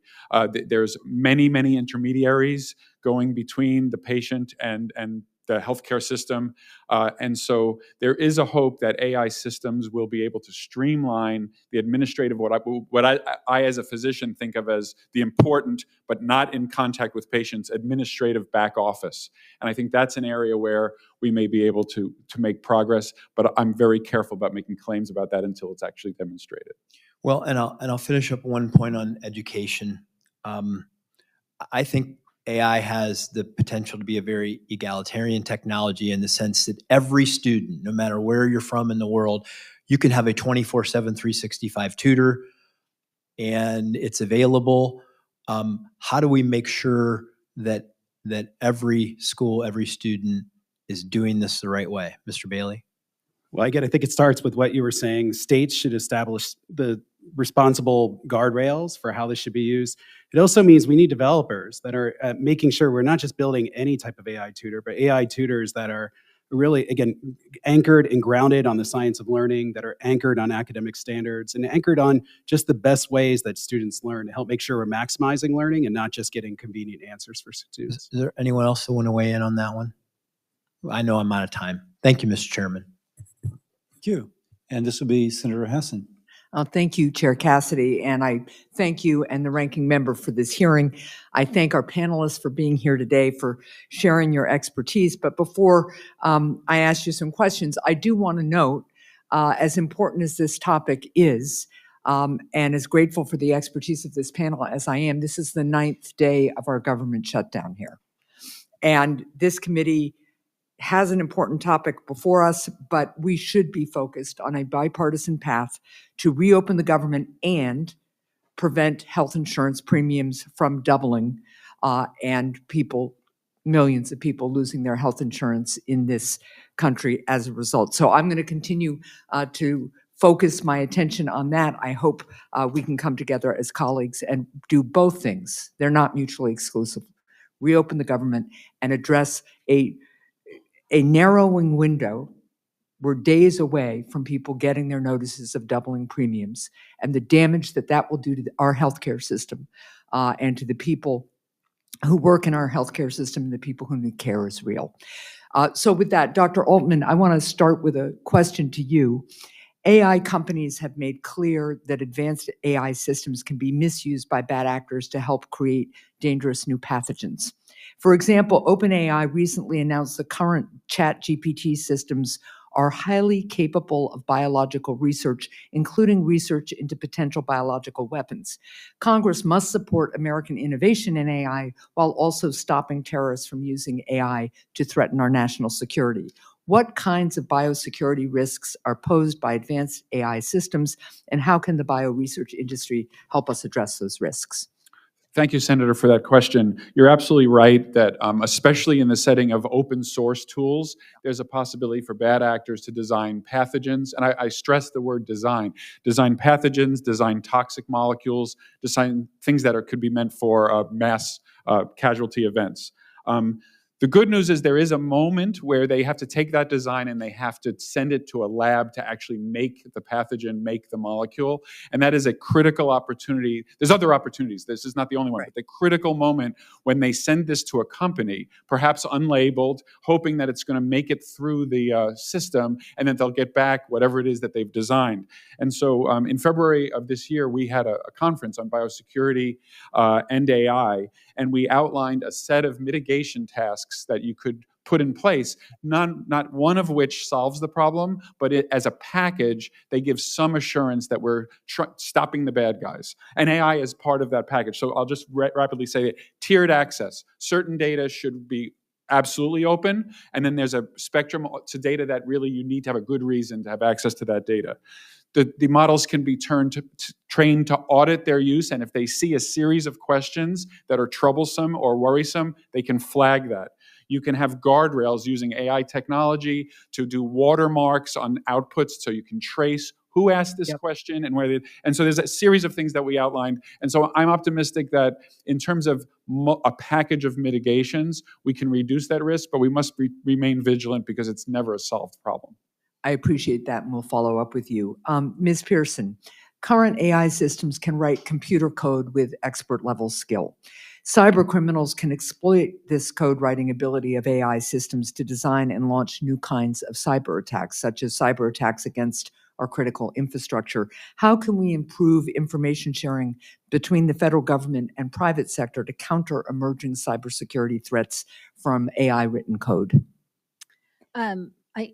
Thank you for that question. It's an important area. Cybersecurity has kept me up at night for a long time, and I know it's an important area for many of you. When I was head of cyber division at the New York Department of Financial Services, I think it was the first piece of guidance in the financial services industry around the state level around cybersecurity that we created and then was issued subsequent to my departure. And it really put the issue on the radar screen for that industry to say, you need to have strategies, you need to assess risks. So that's the first start, is to expect particularly high-risk industries that are already regulated, like financial services, to have a plan and to incorporate that. Information sharing has been underway for years. It is an important ingredient between the government and industry. CISA, the Cybersecurity Information Security Act, those aspects of it have lapsed. I think there's a debate about whether they were essential. I think they're helpful provisions. Reauthorizing them, bringing them back, I think would be a good baseline step to take. But fundamentally, there's already robust information sharing, and it should continue.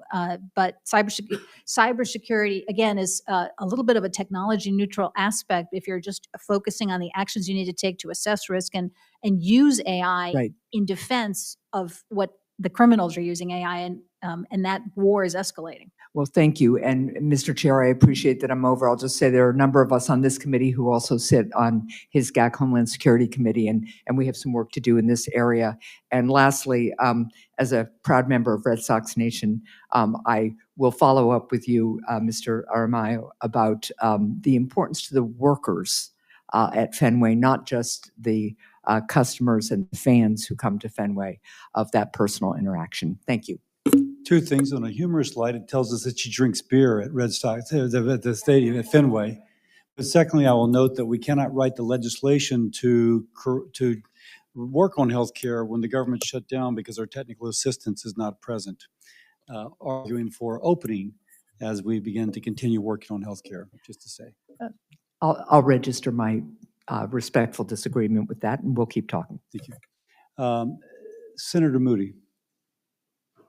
Thank you, Mr. Chairman. Appreciate all the witnesses being here today. I'm also, again, today, like I was yesterday, shocked as my colleagues come into a hearing when we really need to address something incredibly important. I am a mother. I'm one of the first working mothers in the Senate of a school-aged kid right now, one of the first generations of parents dealing with the dangers to our children, both in social media and now AI.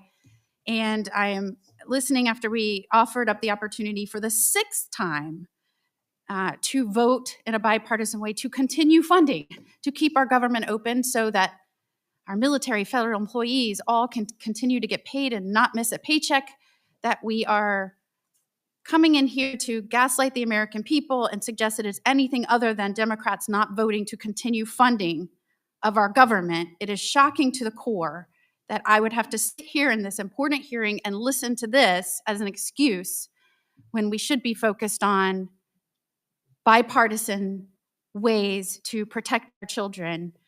All they have to do is show up. Maybe on the 7th try, they can vote to continue funding and keep our government open. That would be great. As a mom, I am incredibly proud to be here and tackle this issue of AI. I am dealing with a child in school right now. As Attorney General, I had to fight for protections for children and social media. Lawmakers around the country are grasping of how we protect our children from predators reaching them, from just horribly atrocious, inappropriate material being pushed to them, from the physical effects as a result of the rapidly escalating technology. I fear we're now facing, with AI, the wild, wild west in terms of how do we truly protect our children when companies are admittingly saying they want to push this technology as fast as possible in the most optimistic way, maybe to help children and healthcare and other ways. In the worst way, maybe to make a profit without understanding the real dangers that are present for human beings and particularly children. And now the predators may not even be real people. And that is very scary to parents right now. And you're hearing a lot of emotion from senators, I think, because they are parents themselves dealing with this at home. And being from Florida, we've already seen a child commit suicide as a result of a discussion with a chatbot in the allegations. I want to know from you, and I just ask each of you first to answer me, yes or no. Do you think companies should face legal consequences if, in fact, their product causes harm, damage, even death? Thank you, Senator. In response to your yes/no question, I think, yes, we have to have there's situations where that has to happen. I think we need standards of care and standards that, again, can be pursued in court in liability. Yes. Absolutely. Absolutely. Yes, and this is exactly for our workers has been a huge issue at Fenway Park. I'll just for 2 seconds.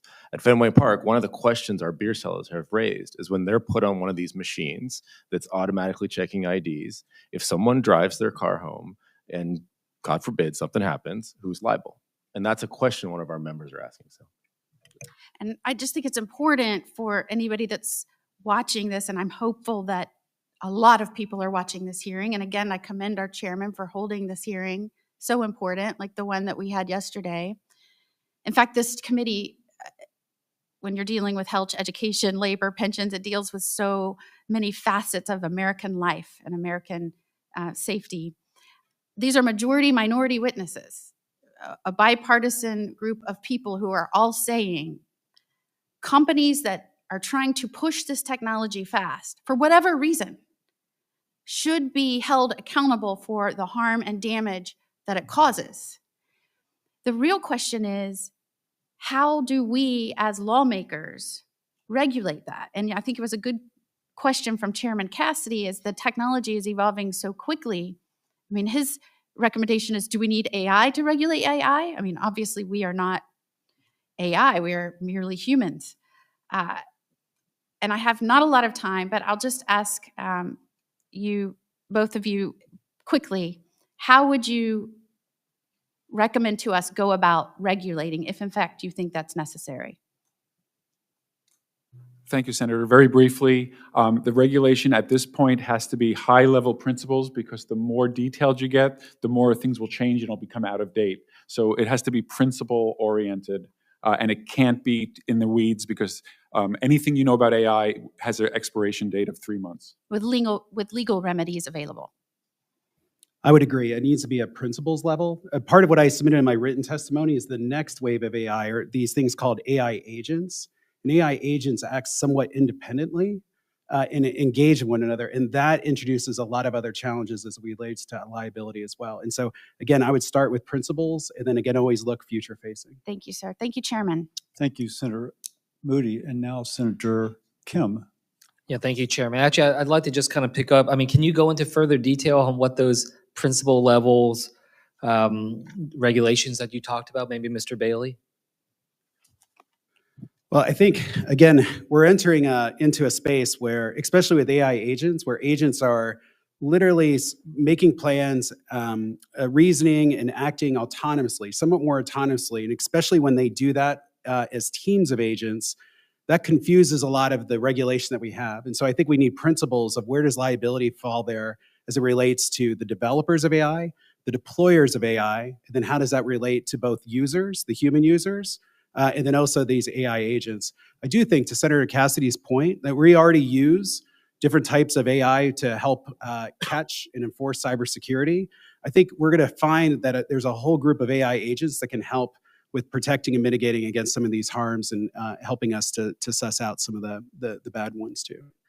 Ms. Pearson, I'd like to just follow up with you. When Senator Hawley was talking to you, you were talking about how technology is changing so rapidly, so it's hard to be able to regulate directly, especially when it comes to just the concerns that we have about kids and how they're interacting with. So I guess I just want to ask you, I mean, I understand what you're saying about the technology itself rapidly changing, but doesn't that then maybe push on us sort of a question to contemplate about whether or not we should be allowing children to be able to interact with this as it's rapidly changing so much and we don't know the implications. So I guess I just wanted to ask you, there was some conversation in a previous hearing that we had where we talked about potentials for age restrictions, for instance, on kids using AI that are not done in a formal education setting or with parent supervision in that type of product. So I guess I just wanted your reflections on something like that.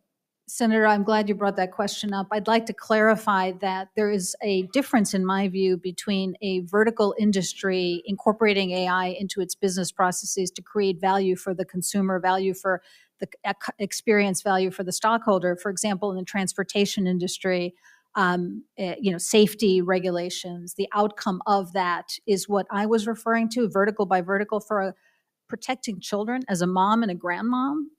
That is where the general principle, in my view, then you depart from it. And yes, you regulate in that area. For example, the Children Online Privacy Protection Act, COPPA, was among the only pieces of legislation that regulated the internet specifically to protect children. And if there is an opportunity to do that, there are examples, that is where I would depart from technology neutrality and get into the specifics of how to protect children. That's helpful to hear. Mr. Bailey, do you have thoughts on this?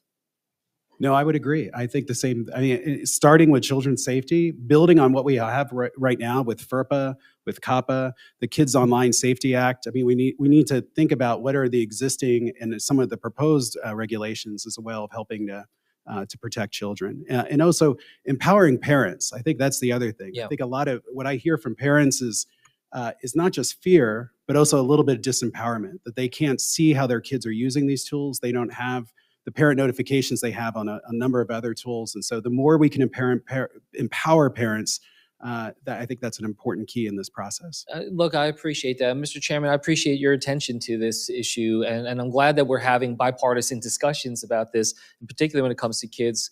And, I'm a father of an 8-year-old and 10-year-old, and I have no idea how to really be able to think about how AI is intersecting with my kids and what I should, as a parent, be able to do. And what I've seen, and I think the country sees this, is that Congress and government has so often failed to be able to have the kind of imagination of understanding how new technology can impact our kids, especially in such a negative way. We failed on social media, we failed so much on privacy, and so often when new industries and new technologies get hardened, it gets so much more difficult to try to reverse engineer and to be able to come up with some type of approach once businesses are already set up in certain directions, they're profiting off of it. So I just think the intensity with which we're talking about it today is indicative of us trying to get ahead of it. And I'm glad that we are. And I think that that's something we should really spend some time on, because the further downstream we get, the more that this technology is hardened, the more that industry is built around it.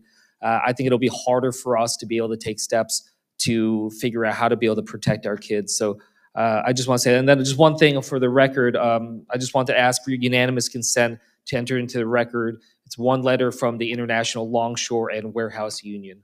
Chair. Thank you. With that, I yield back. Senator Banks. Thank you, Mr. Chairman. Mr. Bailey, I want to return to your statistics on students using AI for a moment. You said that 26% of teens use ChatGPT for schoolwork. 53% of teens use AI for homework help. 41% use AI to translate languages. 42% of teens use AI to stave off boredom. We all agree we want our kids to learn how to use AI the right way at the appropriate time. We want AI to supplement their critical thinking skills, not replace it. And we want AI to be safe. I think that's something that all of us in this room want to figure out how to do. How do we teach our kids to do that? Well, some of that comes from, you'll hear a number of different groups talking about AI literacy. AI literacy is similar when we've had other different types of waves of technology. The No Child Left Behind Act had a requirement that students should be technology literate by the 8th grade. And some of that is understanding responsible and acceptable uses of the technology. Some of that is understanding some of the harms and also some of the benefits. I think we probably need a renewed wave of that right now. But also, we need to focus on less of kids using the general AI tools and more about how do we empower this next generation of education developers who can build appropriate safeguards around it.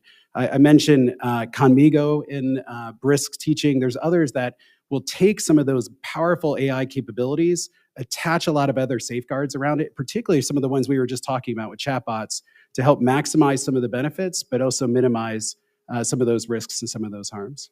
AI may be even more useful in preventing teacher burnout, something that we talk about around here a lot. Tell me more about how school systems can integrate AI into their curriculums and policies and maybe diminish teacher burnout or some of that stress. I think this is something you've heard throughout the panel from Dr. Altman and others, that one of the most powerful ways that's not even student facing, but just how do you take some of the drudgery and repetitive and routine tasks from a teacher that are administrative, that take them away from spending more time with students, and how can you use AI either as a teacher's assistant to help teachers with developing those materials, those lesson plans, helping brainstorm how to help a struggling student, but anything that frees up more teacher time to reinvest in students. That's a win for students. And again, that's human connection, not just using AI with the students there. That's really good. Yeah. Dr. Schor, I think we all agree that the federal government's trade adjustment assistance to workers who lost their jobs in the 1990s and 2000s was not very effective. Billions of dollars were spent, and yet not very many workers actually got jobs that were as good as the jobs that they lost. Why do you think that is? I think the main reason is that what was happening was higher paying jobs in the industrial Midwest, particularly, but industrialized areas were being destroyed, and the kinds of jobs that were being created were much more lower wage jobs, worse jobs in other parts of the country. And so money doesn't solve that problem. Retraining doesn't really solve that problem. It's a structural problem in what was happening in terms of jobs in the economy. Do you think poor data quality or bad economic assumptions had anything to do with that as well? I think less data and more, I think the bad economic assumptions were in part the idea, first of all, that the jobs would be as good, and second, that people would move to the jobs. And that was sort of the dominant, economist dominant view, is that people would move to where the jobs are. And I think, we can see by the devastation that has occurred in many parts of the economy as a result of all that job loss, that's not a great solution. Can I just say one other thing about the parent empowerment and pushing AI in the schools? Because I think there is some contradiction there. Also, as a parent, the idea that schools are providing a technology that I don't want my children to have just, I think we really need to think about how those two things relate to each other. Thank you. I've only got a couple of seconds left. I'm working on a bill, and since few of my colleagues are here to hear me talk about it, who might steal it and take it away from me, I'm calling the bill the AI Workforce Prepare Act to improve the Labor Department's ability to forecast and modernize the census's data collection so that programs that prepare workers to adapt to AI will be more effective. Do you have any feedback on that for me? Any advice? No, I do think, though, that the companies are going to need to do more on training, because one of the things that's happening is they really aren't doing all that much AI training at the moment. Maybe I'll come see you soon and we'll talk more about it. Thank you to all of you. I yield back. Senator Markey. Yep. Thank you, Mr. Chairman. And I want to start by talking about the threats that AI chatbots pose to the children and families of our country. As these technologies explode in popularity, we must ensure that they do not exacerbate the youth mental health crisis in this country. These risks are very serious. Last month, I called on Meta to pause the rollout of its AI chatbots after Meta's rules reportedly permitted its chatbots to be romantic with minors. Congress has a responsibility to make sure our laws keep pace with new technologies, and that's why I have been proud to partner with Senator Cassidy on our Children and Teens Online Privacy Protection Act. I'm the author of COPPA 1.0, 1998. That's my bill. That's for kids under the age of 13. Our bill will put it up to under the age of 17. It will forbid any targeted ads that go towards kids. It will give parents the right to say to the companies, erase anything you've gathered about my children. Okay, we need to build a new and more protective set of guidelines, and Senator Cassidy and I already have that bill passed out of the Senate Commerce Committee. So we're working on it, and we're going to continue to do so. So let me then move on by talking to you, Dr. Altman. AI is being rapidly integrated into our healthcare system. In your testimony, you clearly state that AI should not replace the professional judgment of healthcare providers. My wife is a physician. I agree.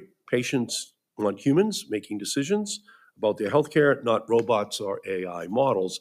But when I speak to healthcare workers about AI infiltrating their workplaces, that is the fear and often the reality that I hear. Doctors who see that untested AI systems can supercharge discrimination, outputting racially biased results. Nurses who cannot override the recommendations of a clinical decision software without the permission of a supervisor who is 3 floors away. Healthcare workers who are sanctioned for exercising judgment that differs from an algorithm. That is why today I am introducing the Right to Override Act, which would require healthcare facilities and health plans to create a human override option for AI-fueled decisions. It would also protect healthcare workers who disagree with AI recommendations while using their best judgment to provide patient care. And I look forward to working with my colleagues, including Chairman Cassidy, on this committee to advance my legislation. Dr. Altman, do you believe AI can augment but should not replace clinical judgment? Thank you for the question, Senator. Absolutely, yes. Period. New paragraph. You're absolutely correct that there should never be a healthcare professional who is serving the AI. The AI is augmenting and helping the professional make decisions. That there should never be a professional who's told that they cannot override a system. That is a recipe for disaster. No, thank you, doctor. And we do have to build the protections in to give medical professionals that power. And let me just end by saying workers are in the fight of their lives against the tidal wave of AI. We see Amazon workers breaking their own backs to meet technology-fueled work speed quotas, delivery drivers whose livelihoods are determined by black box algorithms, retail workers under constant surveillance, grocery clerks replaced by machines, home health aides and housekeepers managed and fired by apps. The list goes on and on. Well, just like consumers are forced to sign user agreements to access new technology, if greedy CEOs want to flood workplaces with new technologies, workers ought to get a few terms and conditions of their own. That starts with unions. We must pass the PRO Act, So workers have a real shot at organizing their workplaces and determining the terms and conditions of their own employment. But even in union shops, the fight against AI is formidable. Congress needs to have workers' backs, and that's why I've introduced the Warehouse Worker Protection Act and AI Civil Rights Act and the Right to Override Act, and why I'll be introducing the Stop Spying Bosses Act and the No Robot Bosses Act later on this year. I am no Luddite. I'm the author of the Big Three Telecommunications Acts of the 1990s.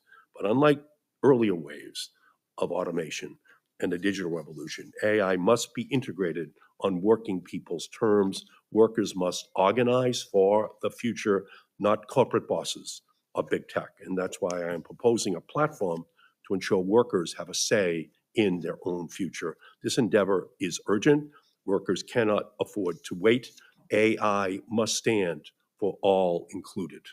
And we have to make sure that that ultimately is the goal of this Congress and of our society. Thank you, Mr. Chairman. Thank you, Senator Markey, and thanks for commenting on our bill, which I builds upon what Ms. Pearson says, build upon existing law first.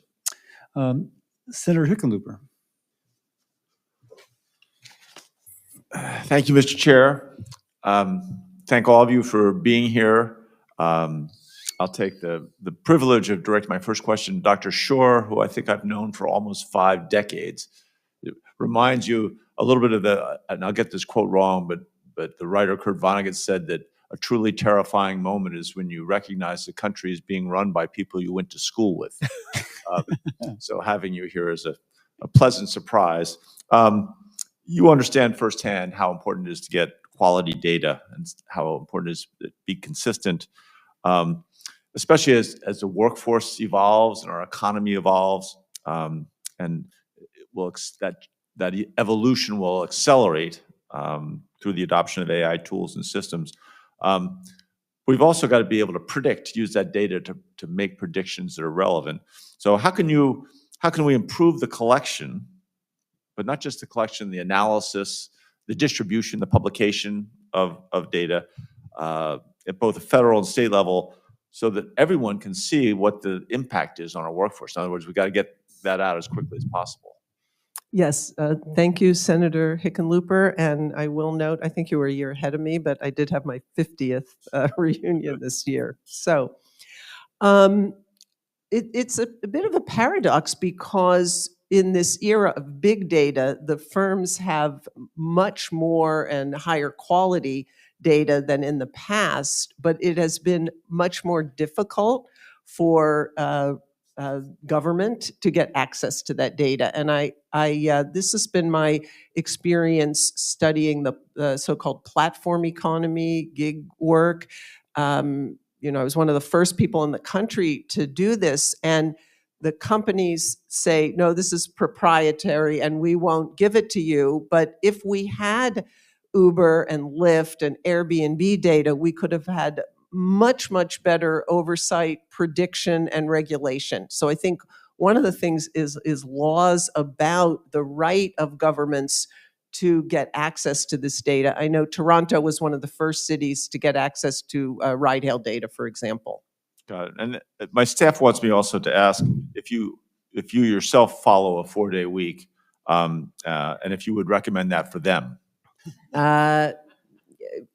Since the last time I was here, I have actually mostly shifted to doing different things on Friday than working. So yes, I would. And they can feel free to be in touch with me for strategies about how to convince you. I think you're going beyond the answer to the question now.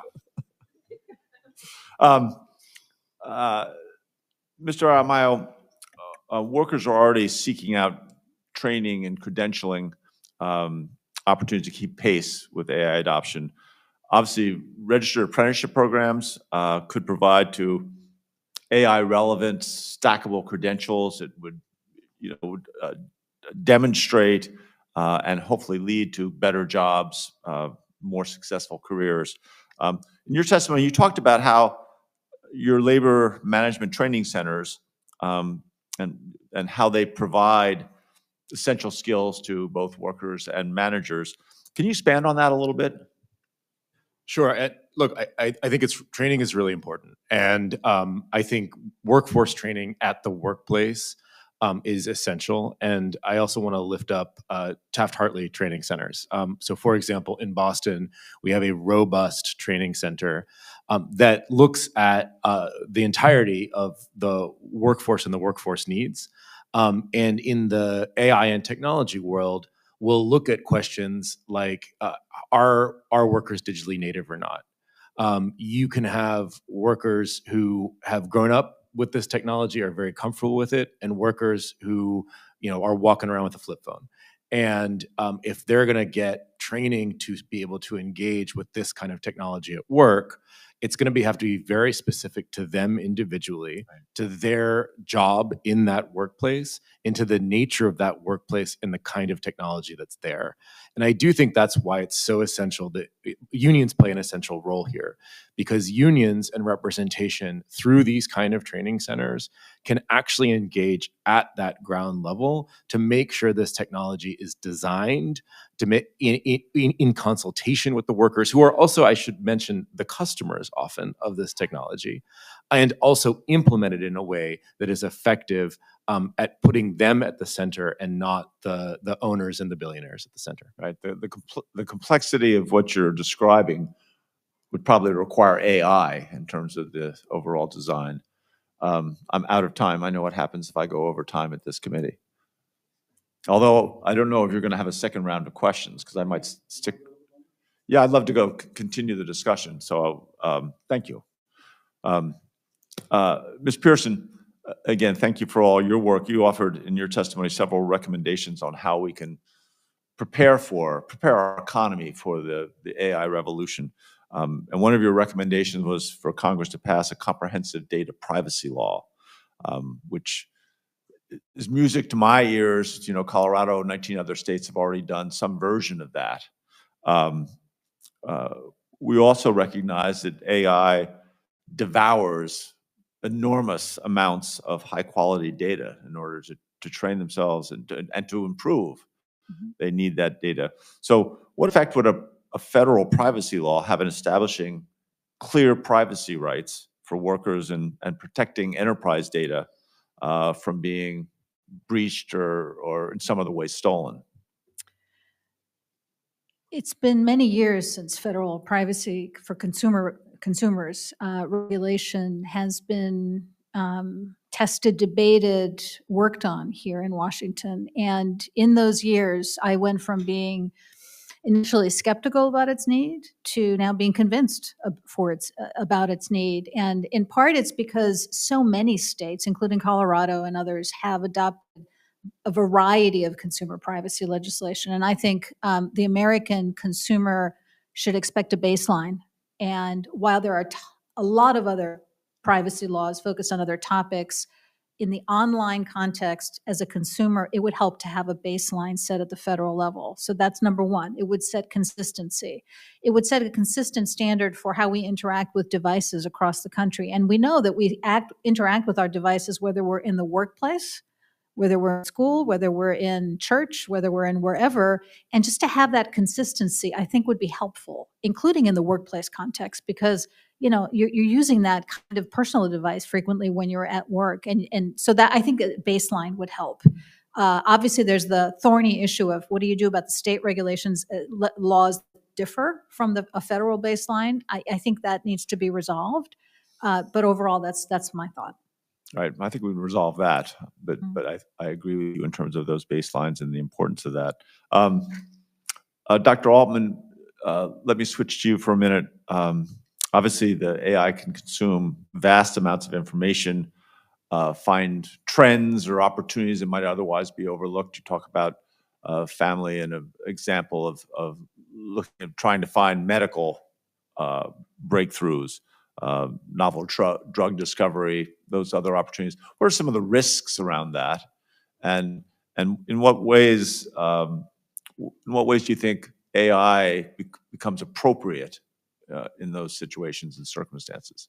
Thank you for the question. So yes, putting aside all of the positive, the risks are that we perpetuate unfairness, so that if there's the data only has what it has, And if the data reflects a decision-making process that is not something that we want to happen, unless we intervene, we're going to get the decision-making process that was reflected in the data. And the data may be 50 years old or 30 years old or 10 years old or 6 months old. So we have to be very careful about that. We have to be careful that in the previous discussion is that these are augmentative of professional judgment and that they don't start to become the default. And we don't yet have enough data to know how do you prevent a professional from starting to lean on their AI too much. It's been fine for the last couple of weeks. I don't really have to read this and I don't really have to think critically. And we all worry about that. So how you work it into the workflow of clinicians and healthcare workers in general so that they maintain their professional skepticism about whatever the AI is saying, just like they have skepticism when their colleagues make recommendations.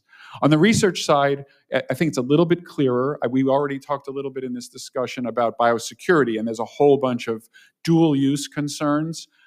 However, I can tell you that for pure biological and medical discovery, AI is pretty much nothing but positive. I don't want to be Pollyannish, but hallucinations in science are the same as a hypothesis that is wrong. And we deal with those wrong hypotheses. Most of my hypotheses are wrong. And so I'm fine to hallucinate a couple.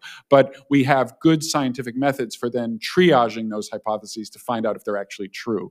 So AI across all of the sciences has been amazing. I could go on, but I'll stop there. No, and I think that it's a big issue about whether we're talking about it, whether it's innovative or regurgitative. Is that a correct word? He's got the gavel. I'll stick with innovative. Anyway, thank you. Mr. Bailey, I've got questions I'll get to you in writing. But thank you all. Again, I appreciate it. Thank you, Mr. Chair. I yield back. One more round, and then I'll go off and vote. Thank you. It's been a fantastic hearing. Okay, Mr. Bailey, I'm actually a techno-optimist.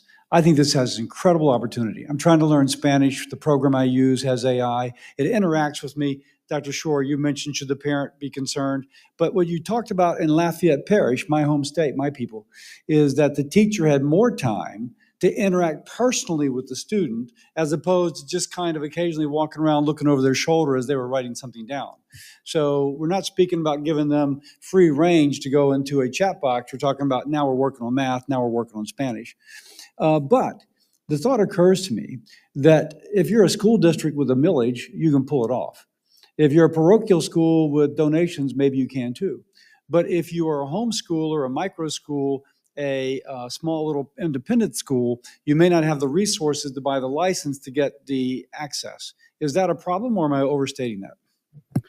I think one of the more interesting things about this technology is that it is some of the most affordable technology that we've seen in the personalized learning era. We have the great sort of goal for as long as I've been in education technology, for over 20 years, has been to do personalized learning. Some of those systems back in the 90s and even the 2000s were hundreds of thousands for a school district to install. Here, you're talking about some of these AI tutors that are built for education. You're talking about some AI education tools that really are just a couple dollars per student and can be much more affordable. So $2 per month or whatever? Per month, yeah, per year. There's all sorts of different sort of pricing platforms for this.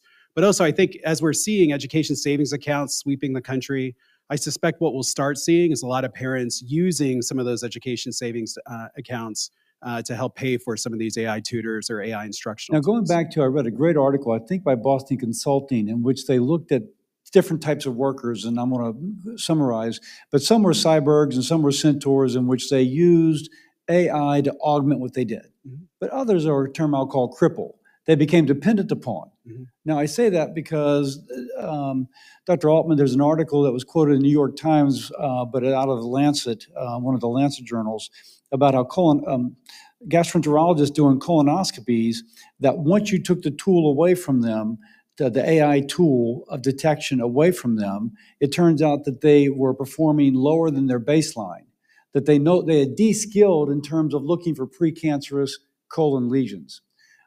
So in a sense, they have been crippled by dependence. Now, Mr. Bailey, again, speaking about Dr. Heidelberg, He told me he knew statistics, he had studied statistics, now his students put it into AI, they come up with statistics, but they don't have insights into what the statistics means. A wonderful example, it's well written, but they have no clue as to what it means because they had not studied it. Help me with that, Mr. Bailey. How do we keep the de-skilling and how do we actually still require the insight even if you don't have to work through, et cetera? No, I think this is a huge risk, not just for students, but for adults, as you just explained in the Lancet study, that anytime we shift a task over to AI, we're cognitive offloading. And unless you're really wrestling with material, you're not learning. And I think that's the biggest risk in education, because what we know is that it's not just getting the right answer, it's how you got there. It's the iterative drafting, it's the rough draft, it's making improvements, it's getting feedback, it's exercising that muscle. And if we don't have AI that is helping kids exercise that muscle, then we're helping them get the right answer, but we're actually weakening their learning and we're weakening our human capital capabilities as a country. I'm going to teach a Zoom class at LSU. If the people are taking their tests from home, how do I keep them from plagiarizing and, shall we say, being less than honest? Some of that is an honor code. Some of that is establishing rules. But also, I think what we're seeing is some educators that are beginning to say, okay, now we're on the Zoom. We want you to explain your essay. We want you to defend it. It's bringing back oral exams, oral defenses, but as a way to show whether or not students are actually have engaged with the material, if they can defend it and defend their position, or if they just click the easy button and just got the answer. So in the age of AI, we return to Socrates. It's a little strange, but that could be where we are. Yeah. Thank you all. A fantastic, my staff and I were saying that Democrats are following up on Republicans and Republicans on Democrats, and everybody was asking a question of everybody's witnesses, no matter what party selected the witness. And so we're thinking, we're not just sitting on our kind of partisan ideological viewpoints, we're trying to understand, and you very much enabled that, and I thank you for that. For any senator wishing to ask additional questions, questions for the record will be due at 5 p.m. Friday, October 24th. Thank you again for being here. Committee stands adjourned.